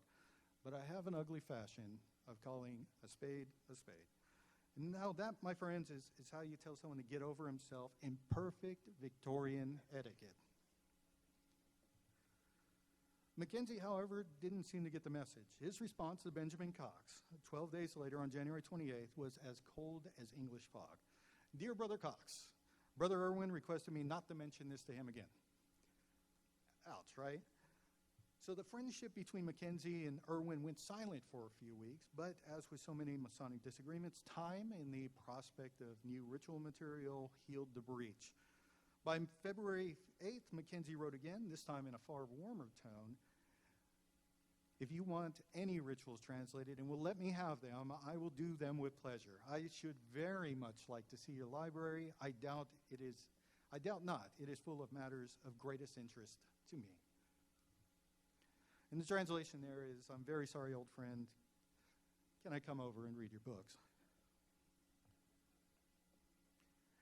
And just like that, the crisis passed. By the end of the year, Ishmael was once again their shared focus, now joined by John Yarker, who brought his characteristic organizational flair to the project. Their combined efforts produced a complete and coherent ritual system, the very version that inspired the reconstruction that I've published in my book. And what's fascinating about this whole episode isn't just the drama, though it does make for a wonderful human story, but what it tells us about how these men worked. They argued, they guarded secrets, they occasionally sulked, but they also created. And out of that friction, that mix of pride, intellect, and mysticism, emerged something genuinely original, a ritual tradition that until recently had been lost to history. And so now let's explore what the ritual actually looked like. The Museum of Freemasonry in London holds 4 distinct, complete versions of the ritual of the ancient Oriental Order of Ishmael. The first ritual collection is my favorite from a researcher's point of view. It's raw, human, and wonderfully messy. It's 4 small books with unevenly cut pages and hurried handwriting. There are no dates, but I believe this is to be the oldest set, probably copied directly from Mackenzie's originals.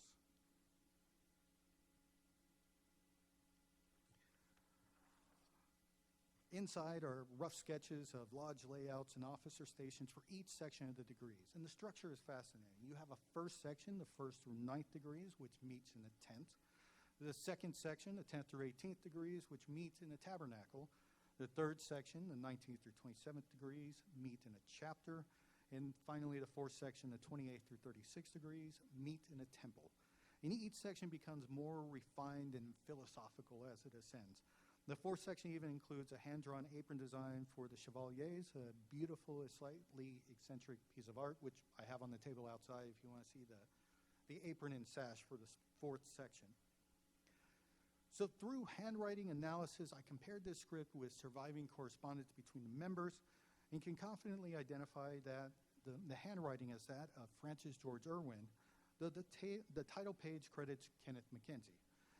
And my conclusion is these were most likely Irwin's personal working copies of Mackenzie's drafts. The second ritual set is cleaner, meticulously copied into a single-bound journal in Irwin's neater hand, so it's still Irwin writing it, but this one is dated May 26, 1872. And again, we can see the conflict with dating the material.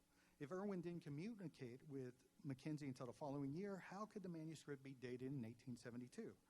And perhaps Mackenzie's draft had that date, and Irwin merely copied it verbatim, and we'll simply never know. But this version includes banquet rituals, 2 songs, and the opening and closing ceremonies for the order. And this is the copy that I use for most of my own renderings in the book, the one that really brings the system to life. It's more polished, it's more confident, and full of fascinating marginal notes.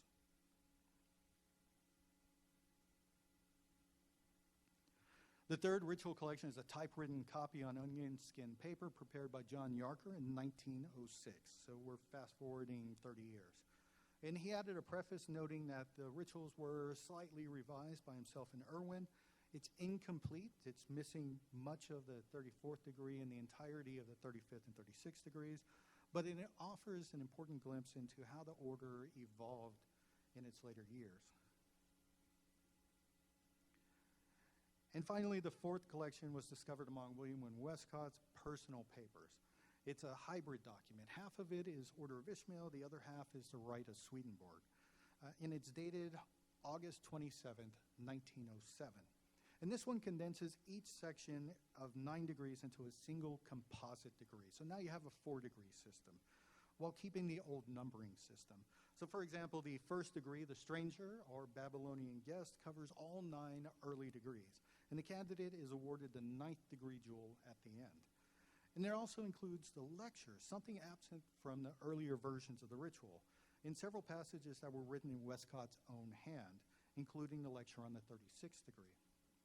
Yarker's note from the same year tells us a lot about their thinking, and in it he wrote, these are Yarker's words, "The ritual drawn by Dr. Mackenzie is 36 degrees, and though treated with much care and simplicity, is far too lengthy for general practice. It is chiefly drawn from the Jewish scriptures as traditional history, and must also involve great labor in copying the ritual, and brethren are unwilling to pay for it. Under these circumstances, I, being Yarker, have ventured, whilst using all that was valuable in the 36 degrees, to reduce them to 3 degrees, as in the original order, and the lengthy ritual of the 36 degrees can be drawn upon for lectures in these sections as circumstances may warrant." So in other words, Yarker tried to do what Masons have always done when faced with too much ritual. He tried to condense it into something we might actually be able to practice. With those 4 versions in hand, I compared every passage, chose the most coherent phrasing, corrected errors only where absolutely necessary, and formatted my edition to resemble a modern monitor, something familiar, readable, and practical. So now that we've covered the why, how, and what, let's talk about the heart of the matter, the content itself. The order's 36 degrees were divided, as Mackenzie described in his original history of the order, into 4 sections. The first section, the 1st through 9th degrees, relate to the practice of initiation. The second section, the 10th through the 18th, relate to Ishmael in our historical. The third, the 19th through the 27th degrees, relate to Esau in our explanatory. In the fourth, the 28th through the 36th are official and philosophical degrees. An additional aspect of the 4th section is that each higher degree narrowed in membership. So the top degree, the 36, was reserved for only the top 9 members of the Grand Temple. The 35th could have 12 members, 34th, 15 members, and so on. I have no idea, honestly, how many members Ishmael had while he was active. I do have evidence of the following 36th degree members. You have Ferdinand Schnittger, who was a writer who spoke before Quattro Coronati. You have John Songhurst. I believe he was also another writer. James Robinson, who was Grand Secretary of many of the bodies in Scotland. And then, of course, you have Mackenzie Irwin, Yarker, and Westcott. And even in the book, there are actual copies of handwritten diplomas, if you would, for the 36th degree that John Yarker had created. So interestingly, unlike the Scottish Rite or Memphis Mizram systems, and contrary to what Mackenzie said in his history, Ishmael never attempts to reconstruct the craft degrees. There's no Hiram, there's no Temple of Solomon, no Noahide mythology. It's a completely separate current, something different, almost foreign in its approach. The first ritual opens dramatically with Abraham's flight from Ur the Chaldees. He and his family flee the idolatry of Nimrod and eventually find refuge in the camp of a desert sheik.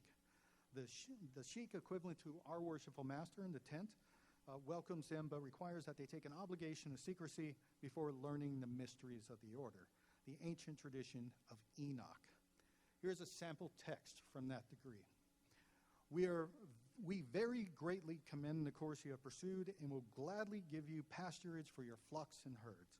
But before we finally decide upon doing so, it is necessary that you become affiliate members of that great religious order established by the patriarch Enoch, whose branches extend throughout the world. Before I can instruct you in the secrets attached to the privilege of a dweller in the land of Canaan, it is necessary that you should take an obligation to keep inviolate any secrets with which we may entrust you. And again, this is, it's not copied in any Masonic ritual, so not giving away any secrets here. So this becomes a recurring motif throughout the system, the idea that true knowledge is bound to sacred trust and hospitality. And the second degree builds on that. Abraham and his family are now guests, a status that resonates with the ancient Arabic rites of hospitality. If you've ever read the Arabian Nights, you'll remember how serious the bond of salt was. Sharing salt and bread created an unbreakable covenant between host and guest. In the ritual, this is enacted quite literally. The candidate dips a biscuit in salt and eats it, then drinks some wine, symbolizing unity and peace. And this is followed by all of the members of the tent doing the same. So they now share this sacred bond of salt between them. And moments later, chaos erupts. There's a member of the tent that has been murdered, and the candidate's knife conveniently is found right next to the body. Bound by this bond of salt, the sheik must protect the guest even at the risk of his own life. And in the end, their innocence is proven, but not before the candidate learns a profound lesson about trust, duty, and moral courage. So in the third degree, there is a transition away from the biblical narrative followed so far on to a totally different path. The subsequent degrees of the order then progress through a series of elemental initiations, a symbolic journey through fire, earth, water, and air. And each degree deepens the initiate's understanding of nature and spirit. One of my favorite discoveries, a true aha moment, comes in the seventh degree, which is called the Companion of the Elements. And here's a passage from that ritual. I will commence by calling your attention to the element water, which is contained in those two vessels. You'll observe that the water is limpid and apparently as pure as it is clear. Yet when the two are mixed, it becomes the color of blood. Again, let us take some water from the pool in which the camels and cattle have cooled their reeking sides. You'll observe that it is thick with mud and other impurities. Yet let me but drop this apparently crystal stone into the vessel, and the water will become pure and fit to drink. These experiments will be repeated and explained to you when you arrive at the higher degrees, of course, right? And if this sounds familiar, it appears almost verbatim in the later rituals of the Hermetic Order of the Golden Dawn. But it even goes a little bit further than it does there. And given that Westcott was a central figure in both systems, the connection is unmistakable, and it's in my opinion that the transmission to the later order was actually intentional. The 8th and 9th degrees of the system elevate the initiate to mastery over the elemental temple, a poetic series of symbolic lessons that I confess are some of my favorites. They're rich, they're visual, they're filled with the kind of deep moral allegory that characterizes the best of 19th century Masonic innovations.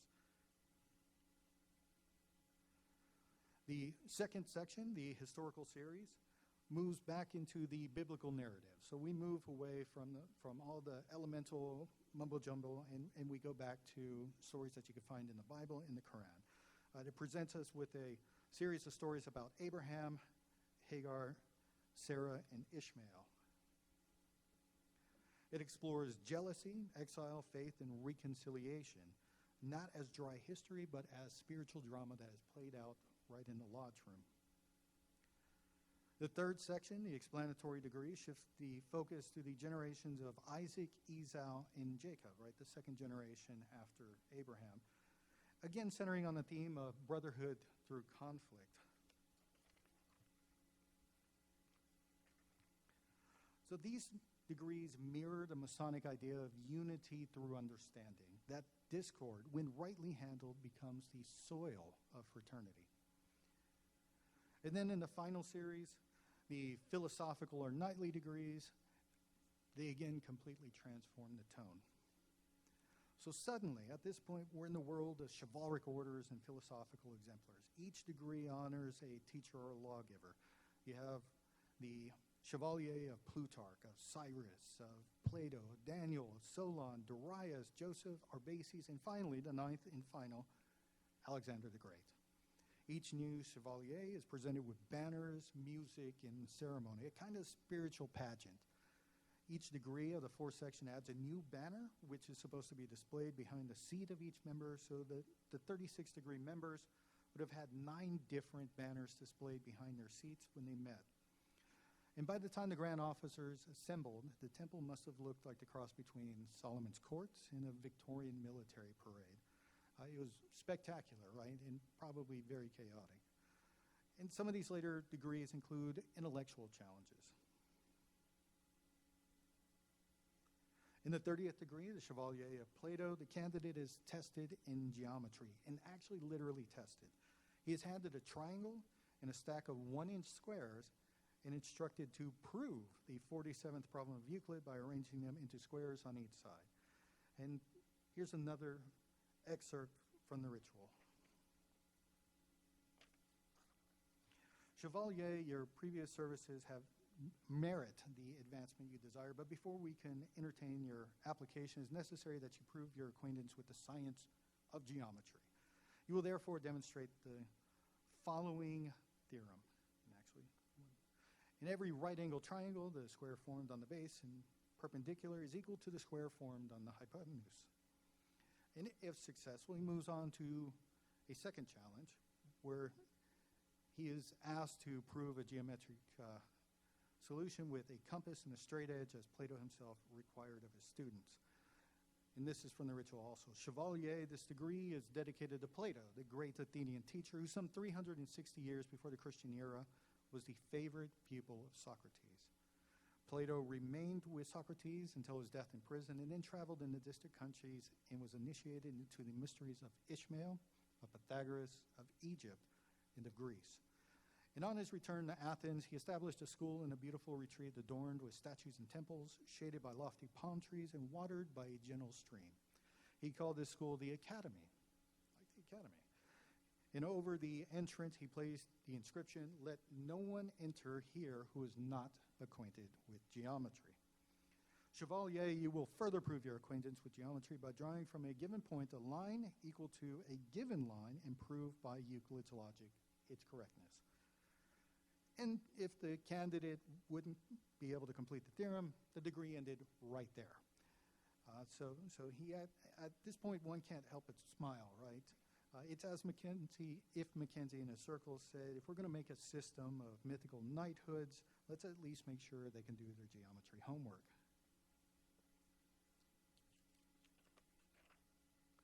So that's the grand tour of the ritual of the Order of Ishmael, its manuscript, structure, and the degrees themselves, and it's a truly remarkable creation.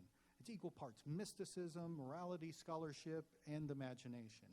It gives us not only a glimpse into a forgotten Masonic experiment, but also a window into the minds of men like Mackenzie, Irwin, Yarker, and Westcott, men who treated Masonry as a living philosophy, a sacred art, and a laboratory of ideas. In my research, the theme of reversal, of working backward, shows up throughout Mackenzie's writings. In his mind, to reach true enlightenment, one must first unlearn, strip away the artifice, and return to the primal. And what better figure to represent that than Ishmael, the archetypal wanderer? In the biblical story, Ishmael is cast out into the desert, rejected by Abraham's household, but destined to become the father of nations. While most of us know about the 12 tribes of Israel that descend from Abraham, lesser known is that Ishmael is the father of the 12 Arab tribes. For Mackenzie and his circle, Ishmael symbolized the outsider who preserves a secret wisdom, an eternal initiate cast out from the temple but still carrying the flame of knowledge. It's a powerful metaphor for the 19th century esotericists, especially those who felt like outsiders within Masonry itself.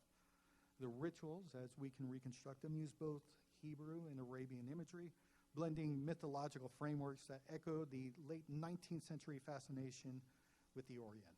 And it's a heady mix, right? It's part scholarship, part mysticism, and part theater. And for Mackenzie, it was the culmination of his life's work, the attempt to synthesize all wisdom traditions into a single initiatic system. And that perhaps is the enduring magic of this strange little order. It reminds us that Freemasonry's history is not just a record of charts and minutes, it's also a tapestry of imagination woven by those who dared to dream beyond the tiled door. The ancient Oriental Order of Ishmael may be gone, but like its namesake, cast out, wandering the desert, its spirit endures wherever Masons still search for meaning in the margins.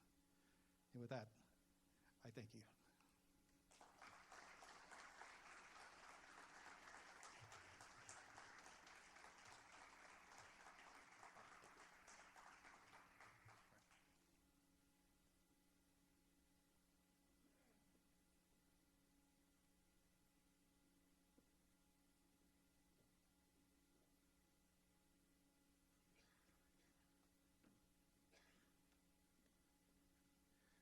Thank you so much, Billy. That was a fascinating talk, and I am always interested in the crossover between anthropology and Freemasonry, and you think today how much the fraternity is not unlike Victorian times in a lot of ways, so I very much appreciated that.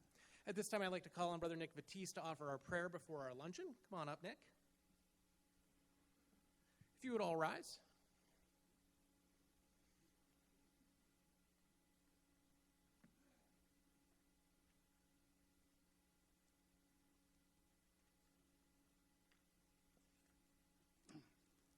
Most holy and glorious Lord God, who art the giver of all good gifts and graces, we thank you for all the wonderful ways in which you provide for our needs. We thank you for this time of fellowship and refreshment. We thank you for the food that you have set before us and for all those who planned, prepared, and served this meal. As our bodies are nourished by the food we eat, we ask that you nourish our spirits through good conversations and friendly interactions, that we may grow and love each other for all mankind. Help us to always be mindful of the needs of others and inspire us to look for ways to serve you by serving others. Amen. Thank you, sir. For those who haven't been with us before, lunch is down in the Brossman Ballroom. Go down the stairs, hang a right, and back the hallway. I'm sure you'll follow the rest of the herd that'll be making its way there. And we will reconvene at 1 p.m. back in this room for Q&A with the speakers. Enjoy your luncheon, gentlemen and ladies.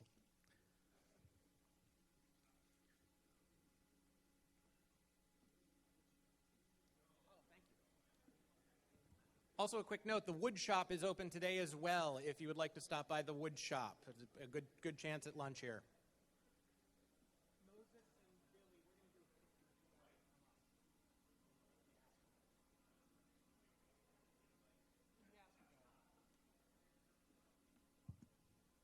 I've lost Yasser in the crowd. Yasser, if you could come up to the front. and Billy and Moses. Where'd Yasser go? Oh, all right, I guess we'll do it after lunch then. All right. Yasser went to the woodworking shop.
just heads up. It's on? Okay.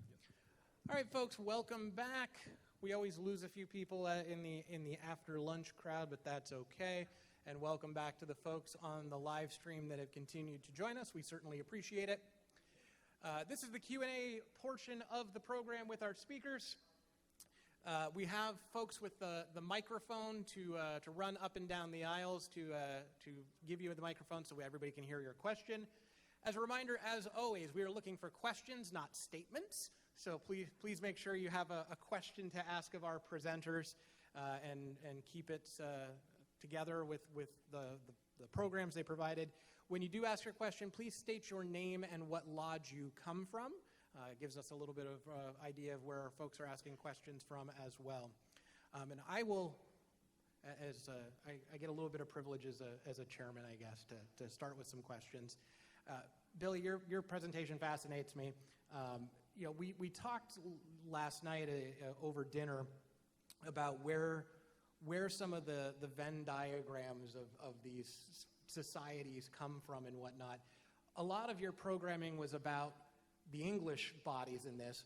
Where does the Venn diagram of what was happening in England overlay to some of the organizations here in the United States? So what's interesting is the circle of correspondence did extend to the United States and Canada. Irwin, especially having served his entire career in the British military, he was actually in Canada for a short while. He had some members of some of the bodies he was in that was also in Canada. So you see the correspondence as they're sending rituals across the Atlantic Ocean. There was also quite a bit of correspondence with some of the names in, especially like New York Freemasonry, that there was a little bit of overlap there. And it wasn't unusual. I mean, this even goes back to Pike, right? When the SRIA was trying to charter the SRICF, they sent a letter to Pike and said, brother, we send you fraternal greetings. And by the way, by receiving this letter, you are now 9th grade SRICF. And we would appreciate it if you would help grow the organization in the United States. And of course, he didn't pick up the mantle. He had enough going on as it was. But it's those connections, right? They would either meet someone or there would be some connection in common that they would pass some of these rituals and some of these titles across the Atlantic Ocean and try to get a foothold here. So yeah, the Venn diagram is very close. And it all comes, especially in fringe masonry, it's all based on that correspondence, right? Very few of these were members who traveled to receive the degree. It was very much like Pike received the 9th grade in the SRICF. It's like, welcome, you're now top degree of whatever order. Please help us grow. I had to give the Texan the opportunity to mention Pike in the northern jurisdiction. That's all it was. All right, questions from the audience. We've got our first one here. Thank you, Brother Seth. Vince Cruciani, Peter Williamson Lodge, number 323, Scranton. Mo, Billy, great programs. Really enjoyed them. Billy, as a follow-up to Seth's, how much, you referenced in your presentation that in the 36th degree you could envision the various banners behind the members from the chivalric orders. How much actual regalia and adornments of the lodge rooms or the body do you think existed versus how much was it exclusively on paper?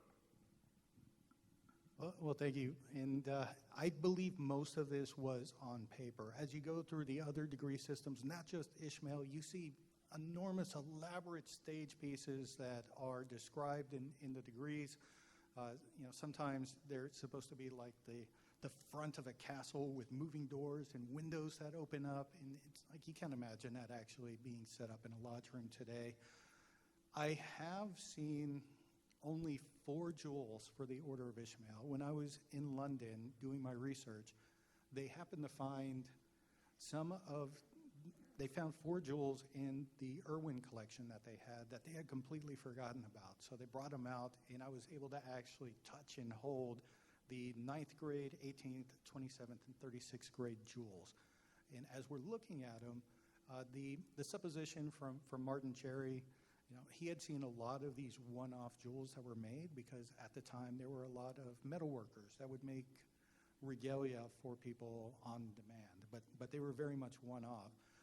I haven't seen any evidence of the banners actually being made. The apron I've seen drawn in all the rituals, but I've never actually seen one recreated. So the one I have out there was, I just went strictly off the drawings. I don't think it was feasible, really, unless they had a lot of members, for them to put together a lot of the regalia and set pieces that they have in their degrees. So, and it's kind of the same thing in like the Golden Nun, as I mentioned. It's surprising when you look at some of the original pieces they have, and it's like cardboard. You know, the Rose Cross layman that you see, it's ribbon and cardboard that's been painted, and it's fascinating. So I think unless they gained a whole bunch of members, had a whole bunch of money coming in, most of these were never going to be made, honestly. The game's made up and the points don't matter, as they say. Other questions? Yes, sir. Yes. My question is for Billy. You had mentioned something very interesting. My name is Joe Bullock, St. Albans 529. But something very interesting that you said during your presentation had to do with the idea of how Freemasonry enabled York or Mackenzie or to answer the philosophical questions of their time. And what is that? Can you expand on that? How Freemasonry actually enables us to address, issues of our time back then or today? Sure. Yeah, I think it was pretty much like Brothers Today, right? We try to answer the question of what does Masonry mean to us, right? How do we apply these lessons that we learn through the allegory into our daily lives? And I think they were looking for something similar. I imagine, too, at that time, being the late 1800s, they're on the cusp of the modern age, right? And so they're trying to reconcile religion and science. They're trying to reconcile the mystical with everyday world, right? And during this time, spiritualism was a huge thing in Victorian England.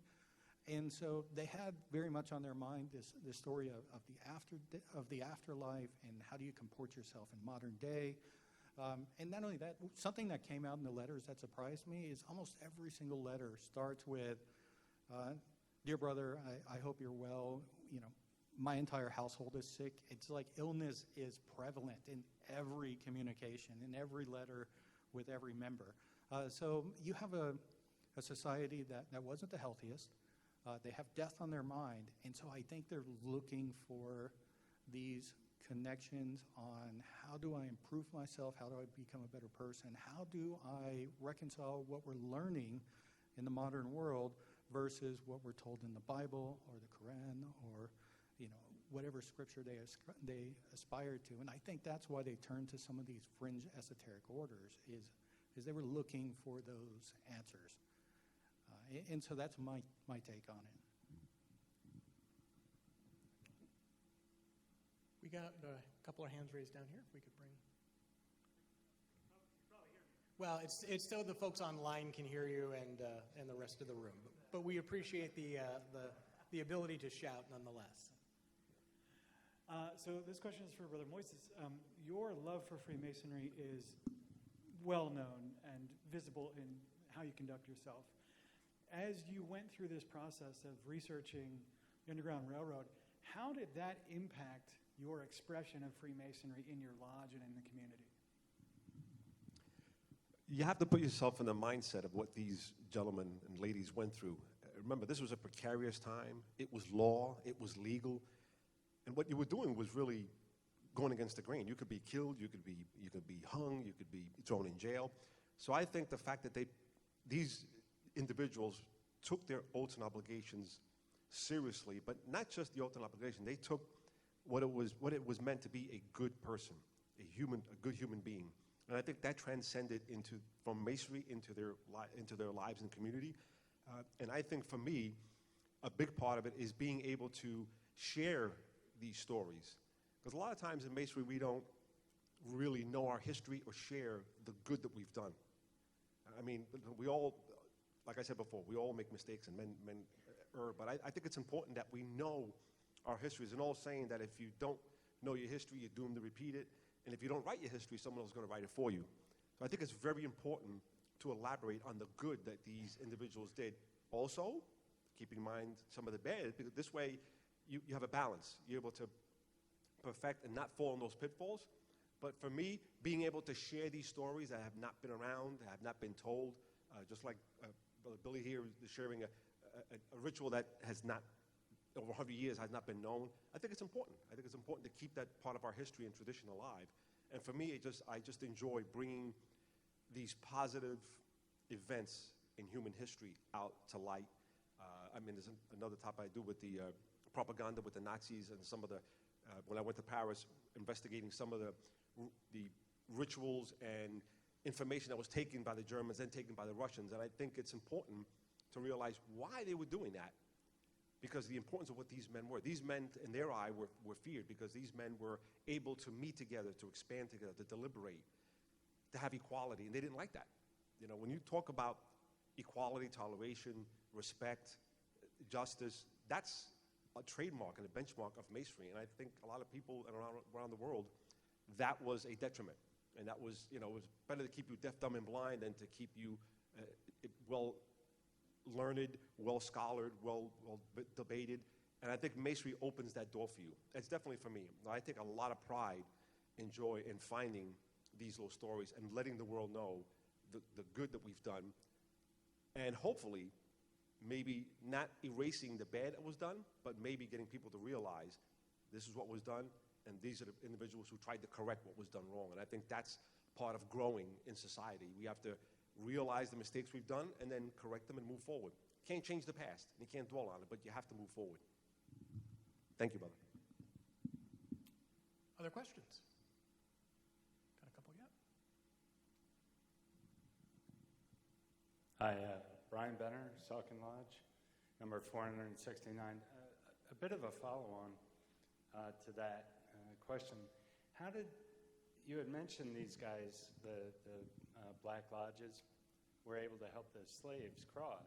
How did they avoid blowback? Like, how did, I mean, if people knew they were doing this, how did they not get run over by the sympathizers to the Confederate cause? I'm sure there was many that suffered the price for that. I mean, there was a lot of lodges that were burned down. There was a lot of retribution and going against these individuals. But again, one of the biggest help they had was secrecy. And Masonry was a way of keeping those secrets between themselves, and they just, the lodge mentality expanded into their livelihoods as well. And I think they were able to not just have a secret, but know who they can trust. I trust a brother. I can trust to let him know what I'm doing.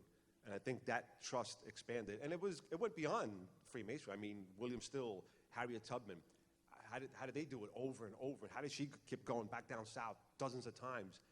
It was a trust that you put in these individuals.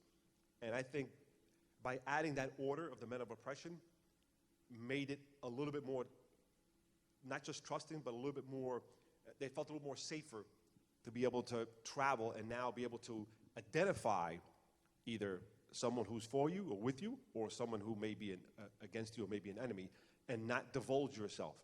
Right? I mean, I'm sure that there was many horrific incidents where many of them got killed. There was many conductors who got killed, many that got thrown in jail. Many of them, white and black, got lynched right on the person's property because you were effectively stealing someone's property, just like someone coming in your home and stealing your car.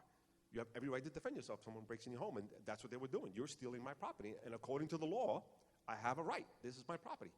Wrong as it may have been now, if we see it, but in those days, and I'm sure many were. I mean, look at John Brown.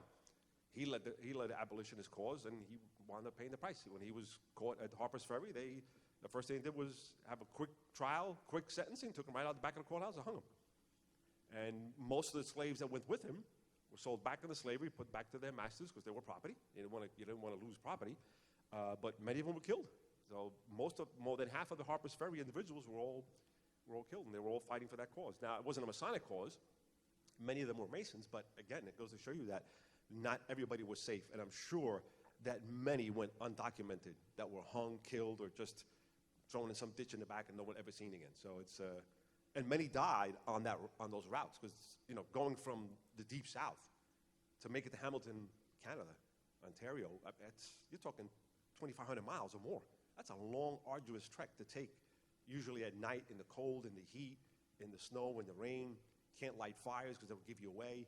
So many of them died from disease, died from starvation, died because they got caught, or might have gotten eaten by an alligator or something or whatever. So it wasn't a safe passage. When the Underground Railroad, I'm not making light of it, that was a very rough and rugged road that these individuals traveled, which adds to the allure of how precious these individuals were, that they were willing to give up that life, not just once, but over and over and over until they either made it or some of them succumbed to it.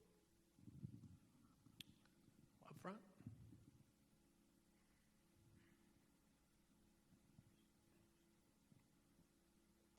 Hello, Austin Schifrin, Lodge Ad Lucem, number 812. My question is also for Brother Mo, although I loved both presentations, and thank you both so much. Brother Mo, early in your presentation, you also mentioned the Quakers.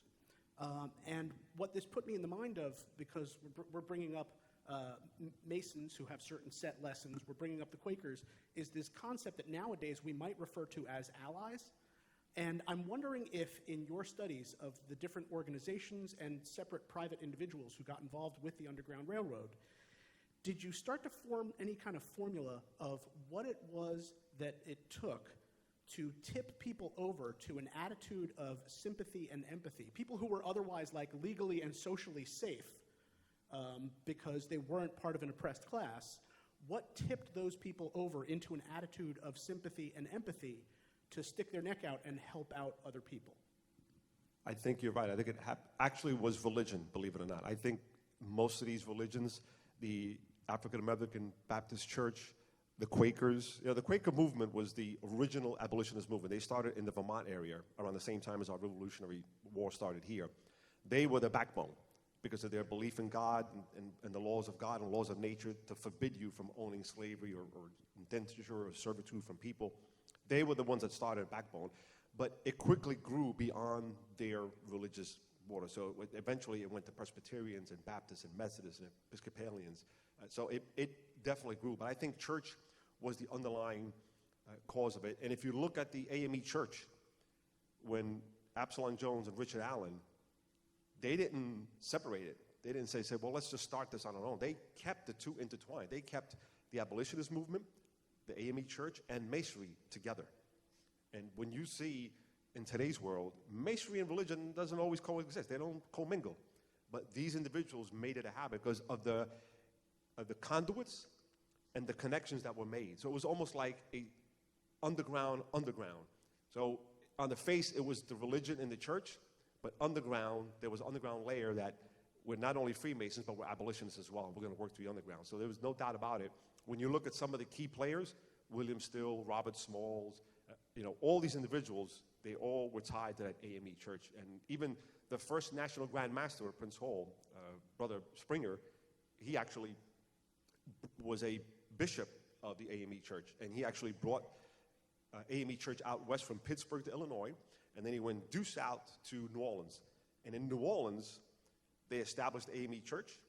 And the elders and the bishops and the pastors actually requested from the lodge in Philadelphia to grant them a charter as Richmond Lodge number 5, which still exists to this day. So there was a church petitioning to open a Masonic lodge. So all three were intertwined together. So if you were a Mason and you just happened to be in that community and you got involved with that AME Church, no doubt about it that actually helped them advance that cause. So I think the relationship between these individuals and religion is what actually gained them that movement and gave them and opened that door, if not publicly, but sometimes even quietly, but it definitely was religion was a big part. In my eyes, what I've seen, all these religions were always involved in it. We have an online question no, just a Tim Debden question in the back. Yes, Tim Debden from Eureka West Shore Lodge, number 302 in Mechanicsburg. Brother Mo, you partially answered my question with your connection of religion to the lodge. Were you able to come across any examples of where other Freemasonry organizations were connected in some way to the Underground Railroad that weren't necessarily Prince Hall affiliated or the like? That's the first part. The second is, What were the conditions, do you believe, that existed in those lodges that enabled them to have the conversations to say this is something we need to do, and how would that translate into today's lodges with the conditions that we find ourselves in? There was plenty of Masonic lodges that didn't actually operate. In the Prince Hall, you see more of the actual lodges coming together and helping in that movement. They were a little bit more upfront.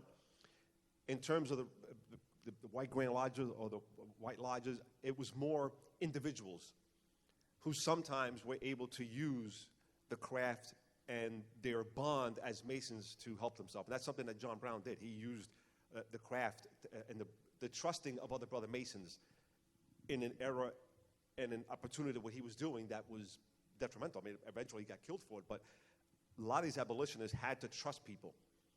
And Masons found that trust within their lodge, within their brethren. So there's a lot of Masons. Of course, in the Prince Hall side, they were more involved because they were the ones suffering about it. But there was equally as many individual Freemasons that participated. And I'm not going to say that they participated as a lodge, University Lodge did it. But what I believe is that many of them, because of the circles of Freemasonry, were able to trust each other and have that respect with each other and use that part of Masonry to gain that underground abolitionist movement, to be able to move and be able to help those who need it, and either set up way stations or help individuals escape. It was twofold. Some went for their families. So if I got out, I went back for my sister, my mother, my brother, and then others really dedicated their time to going back and just picking random areas and, hey, listen, I took a whole bunch yesterday. You want to come with me? We're going to Freedom. And that was even harder, because those individuals now had to trust that individual. If Billy and me are brothers, okay, I'm coming to get Billy out. But for me to come down and tell Seth, come with me, how do I know he's not baiting me? How do I know is the master or the master trying to say, let me trust my slave and see if they're willing to go? So it was it was a big trust. But I've never seen like outright lodge like that. The only one I've really can say that was really, other than the Black Prince Hall Masonic Lodges, was that one in Kentucky where it made a big change. And for a short time, that area in Kentucky became a hotbed of the abolitionist movement because of them. I believe these brethren saw what was right, what was just, and what he said. If you really practice Masonry and you really believe in the oaths and obligations and what we stand for, then they were right. You should not own slaves. That's not part of who we are. That's not what we do. And I think that morality, those lessons, that must have really penetrated hard, even harder in a time where you can lose your life or go to jail for doing what you're about to do. Because it's mind-boggling to think that my craft is telling me this is wrong, but it's legal. But I have to break the law to spare a human life.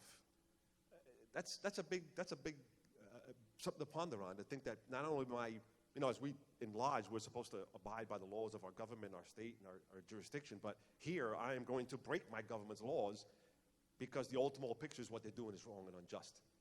And as a human being, you have to look past that and say, do I have that judgment to make that call to say, this is wrong, this is a bad call, we have to go out and get them. So I got to say, I don't know if too many people would do that today. That's a big trust to put in that. And on top of that, to physically go out and break the law, because in your heart, this is what a Mason should do. This is how a Mason should act and follow what is not just always the law, but follow what is right and good. Any other questions? We got one in the back here. Hi, Dan Heichel, Westchester Lodge number 322. This is a question for Brother Billy. So towards the beginning of your presentation regarding the Order of Ishmael, you had mentioned a, quote, mysterious Arab professor who supposedly kind of gifted this, or at least material for this order, to Mackenzie. So it's kind of a two-part question. My first question is, do you think that this mysterious Arab professor actually existed, or is this a fiction that he invented to give some legitimacy to what he's doing? And I'm also thinking about how fecund the 19th century was for these orders. Our quartet were in, over 60 appendant bodies. You had Cagliostro, you had all kinds of stuff coming up then. how much of these 19th century orders do you think actually came from something, and how much do you think was them just making stuff up off the dome to make a new order? So for the first portion of the question, the Arab professor, I think, was a fiction. And that was kind of a common trope in a lot of these orders, right? You see it in the Theosophical Society with the Ascended Masters that Blavatsky talked about. You see it later in the Golden Dawn with one of the members of the Order of Ishmael, where he received authorization from an Anna Springle that had mysteriously the same first name and the same magical motto as Anna Kingsford, who had died right before that. And I think it was a way to lend it legitimacy. Again, it's better to say, hey, this has existed for hundreds of years than to say, Bob and I just started this, so let's get going. It lends that air of mystique to it, this hidden knowledge. And again, hidden knowledge was something that they were all aspiring to, that most of these esoteric orders or even magical groups have formed at the same time. They were all looking for that hidden knowledge, right? They were trying to peer behind the veil. And so I think I do believe that it is a fictional origin story to give it a little bit more credence and to make people pay attention, and think that they were being led into this mysterious secret that had existed for hundreds or even thousands of years, like Mackenzie said, that just happened to escape everyone's notice. But they were the chosen few, right? And they were brought in, so that means that they were special in some way. So I think that's the first part of that. So in the second part, and I'm sorry, it was about the number of orders that they were in, or?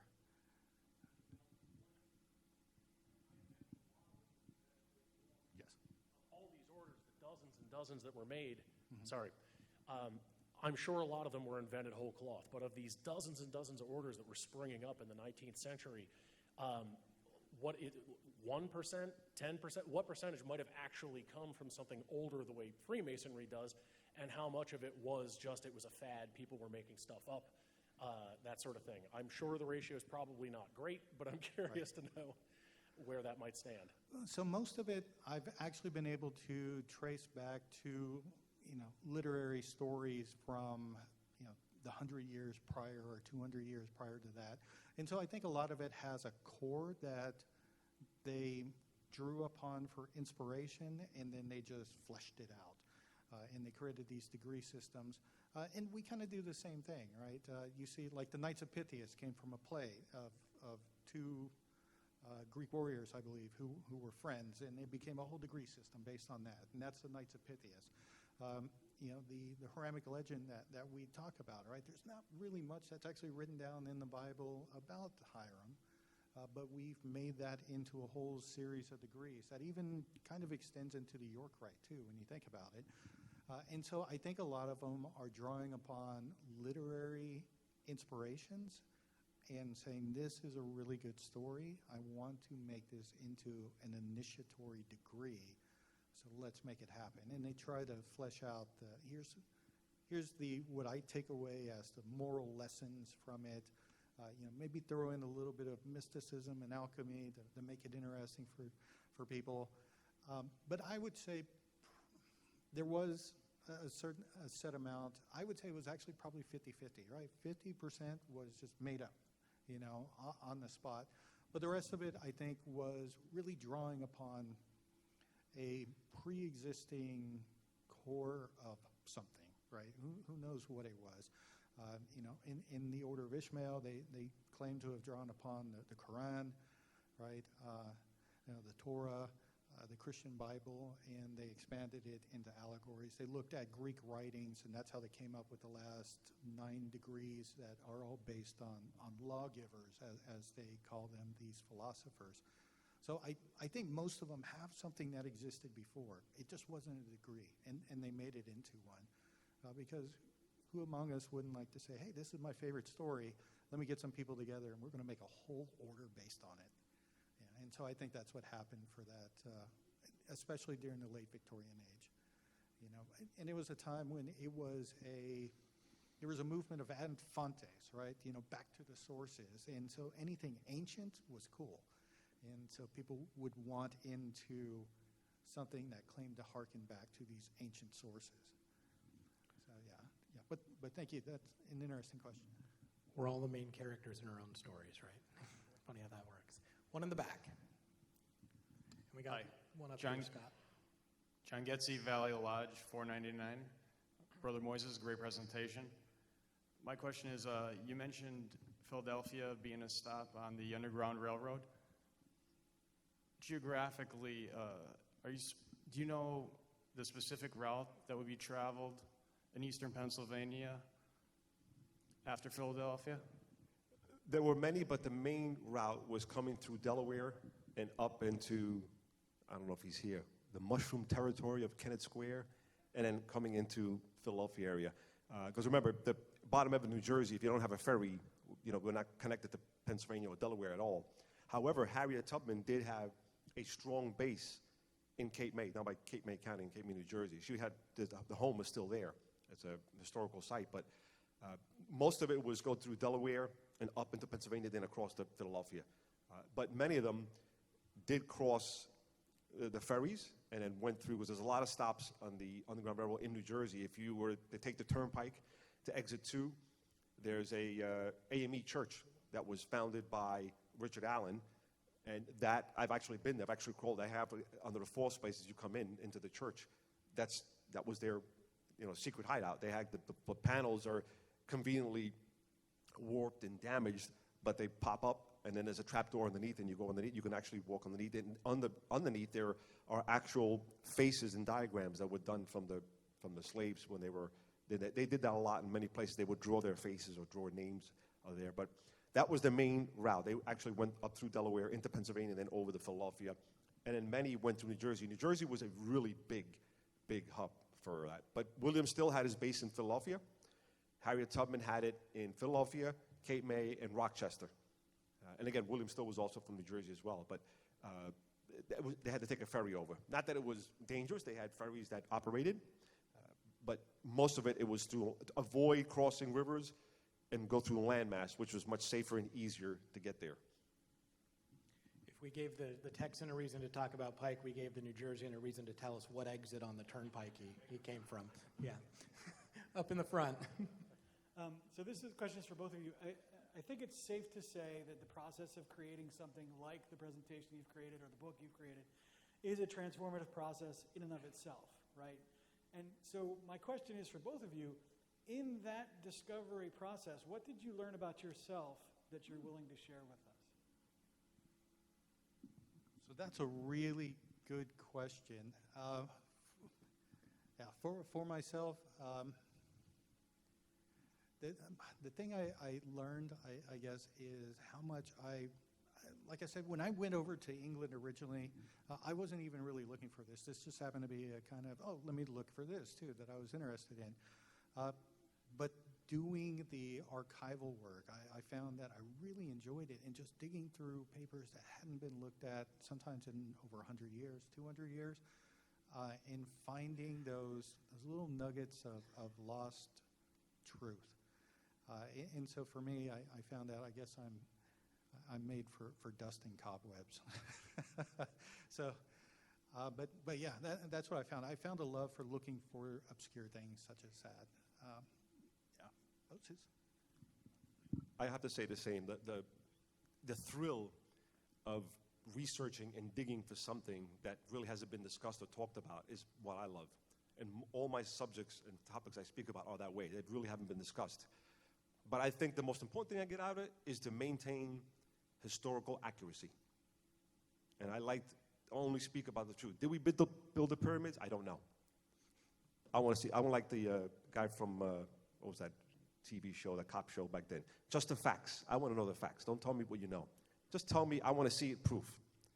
And I think keeping historical accuracy, and if I'm going to speak, I'm speaking because I have read and dug into it. That's what I believe. A lot of times you can tell a story, and eventually that story in 100 years becomes the truth. And that happened in Prince Hall. There was an individual brother who formalized the history of Prince Hall in the late 1800s, that he was a lot of errors, a lot of mistakes. And every subsequent grand historian made his version, but took it off. So I made my version, I took it off of Bill.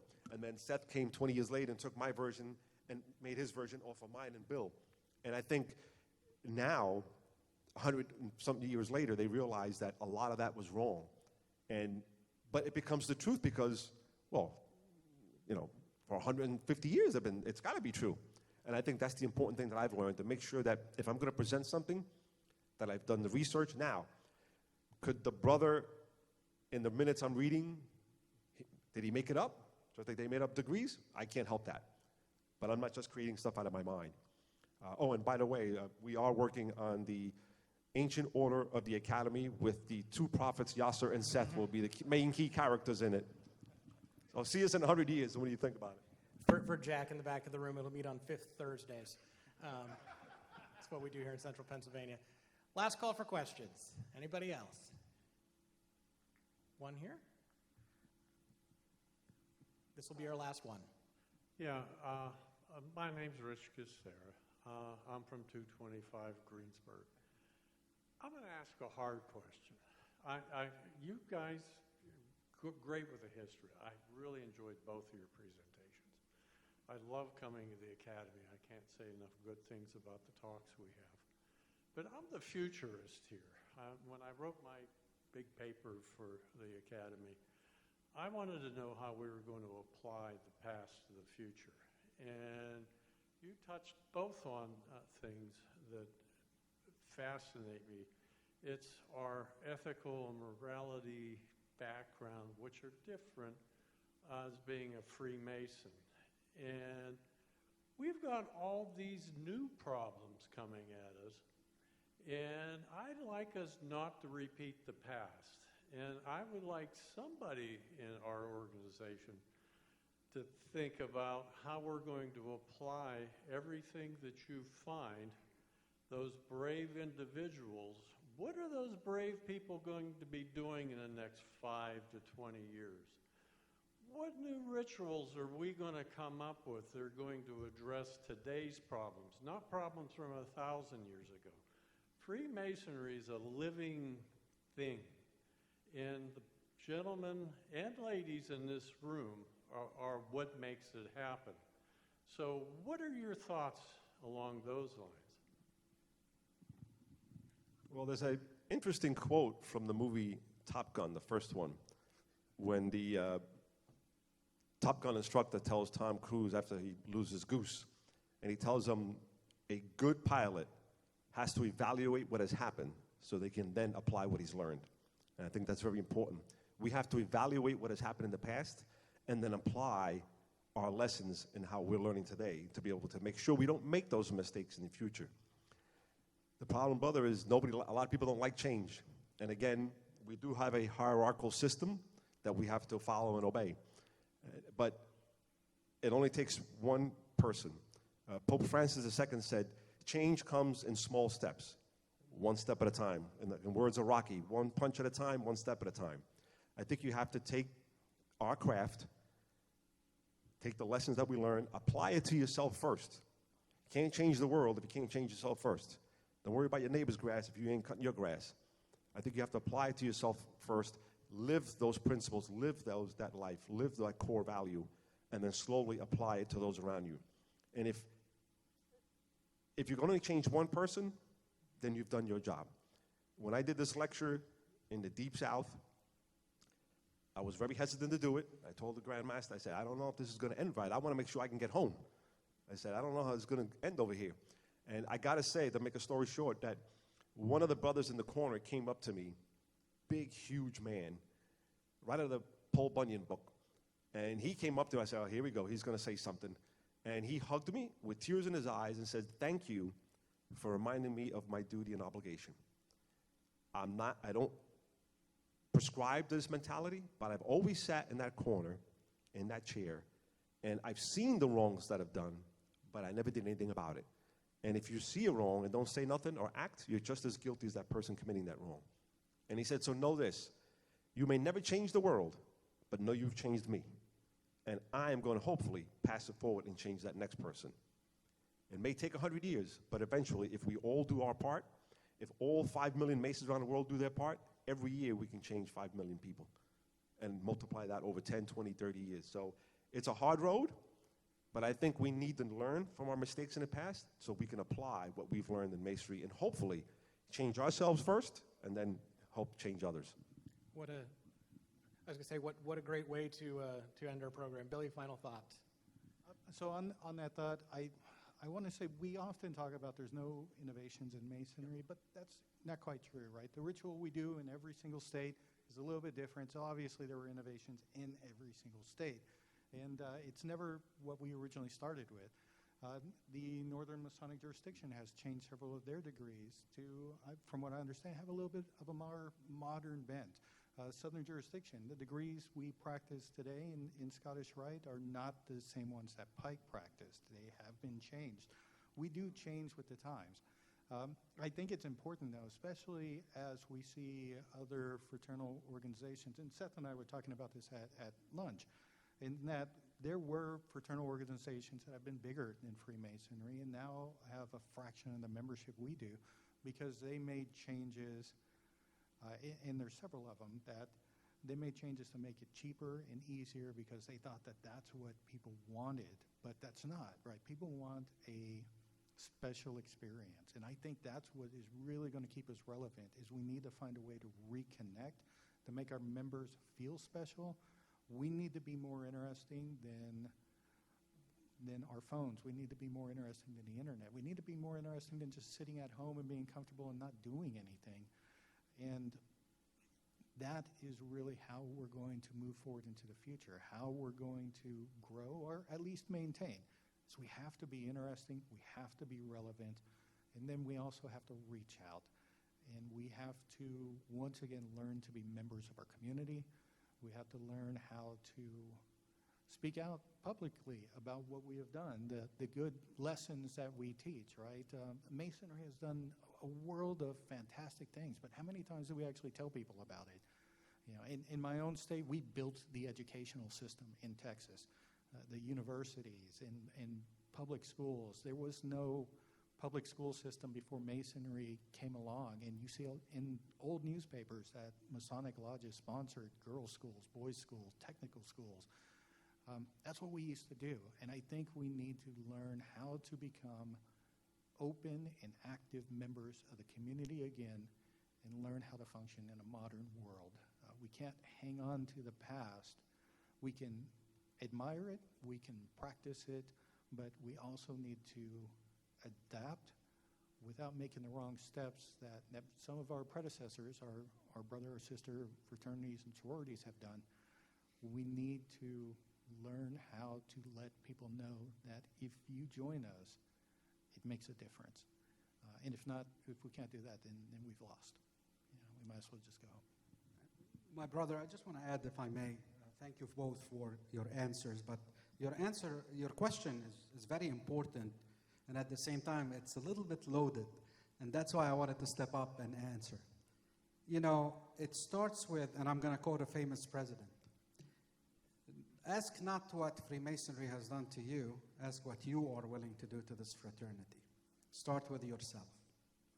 And by that, I don't mean I'm calling you to take an action to stand by those principles that you may see in one way or another in any political climate or any situation. But I remind again of our obligation to temper our answers and actions, because the moment we lose the harmony within, we have nothing to stand on, no foundation to build upon and to move forward. The harmony within our fraternity comes first, and taking that moral compass from what we've learned and applying it outside the realms of the lodge is our calling, but making sure that it doesn't come back to bite us within our harmony, because let's face it, we're not always going to agree. We're not always going to see things the same way. We're all going to have our passions, and it goes back to what everyone believes is right and truth. There's not two people that think truth is the same or right is the same. But preserve the harmony, take it outside of the lodge, and build upon your moral compass outside of the lodge, but within the lodge. Keep it civil, keep it harmonious, and remember that without harmony, we'll be defeated. Without harmony, we'll break down. This fraternity and any institution will break completely down without the harmony and bond that exists between them. So first, it is our promise to support each other, whether right or wrong, and talk about it, and then take action outside. I don't know if that answers you, but I just wanted to make sure that it's clear that from a stance of the Academy and Freemasonry in general, and leadership in Freemasonry, the harmonious peace has always been the strongest factor of this fraternity across all revolutions and changes that societies have been through. Thank you. I don't believe we have any RWs left in the room. Do we have any comments from our future RW? RW to be. Yeah, come on up. And last time as Secretary of the Academy, so anything you'd like to say? Well, good afternoon, everyone. First, I'd like to thank our speakers. Excellent Q&A session and excellent presentations. I would also like to thank the committee for all their work and for the opportunity to work with them as the Secretary. I want to congratulate both Brother Scott for taking over as Secretary of the Academy and Brother Seth for taking on the chairmanship role. And thank you, Brother Yasser, for all that you've done for our committee and for all that you will continue to do for Freemasonry. Just on behalf of the Grand Lodge of Pennsylvania, I thank you all for your attendance and looking forward to the next time. If you would all rise for a closing prayer, and Brother Scott Mueller will provide that. Yeah, I'd like to thank first Brother Yasser and Brother Pete. I'm stepping in some big shoes here with Brother Pete, so thank you for the opportunity to do this. So, may the blessings of heaven rest on us. May our journeys home be safe. May our journeys in life help us to make better men, starting with ourselves. May we share the bonds of fraternal love with others. Through the great architect of the universe, amen. Thank you all for your attendance and being here. We look forward to seeing you at our next symposium in the spring of next year. Be well.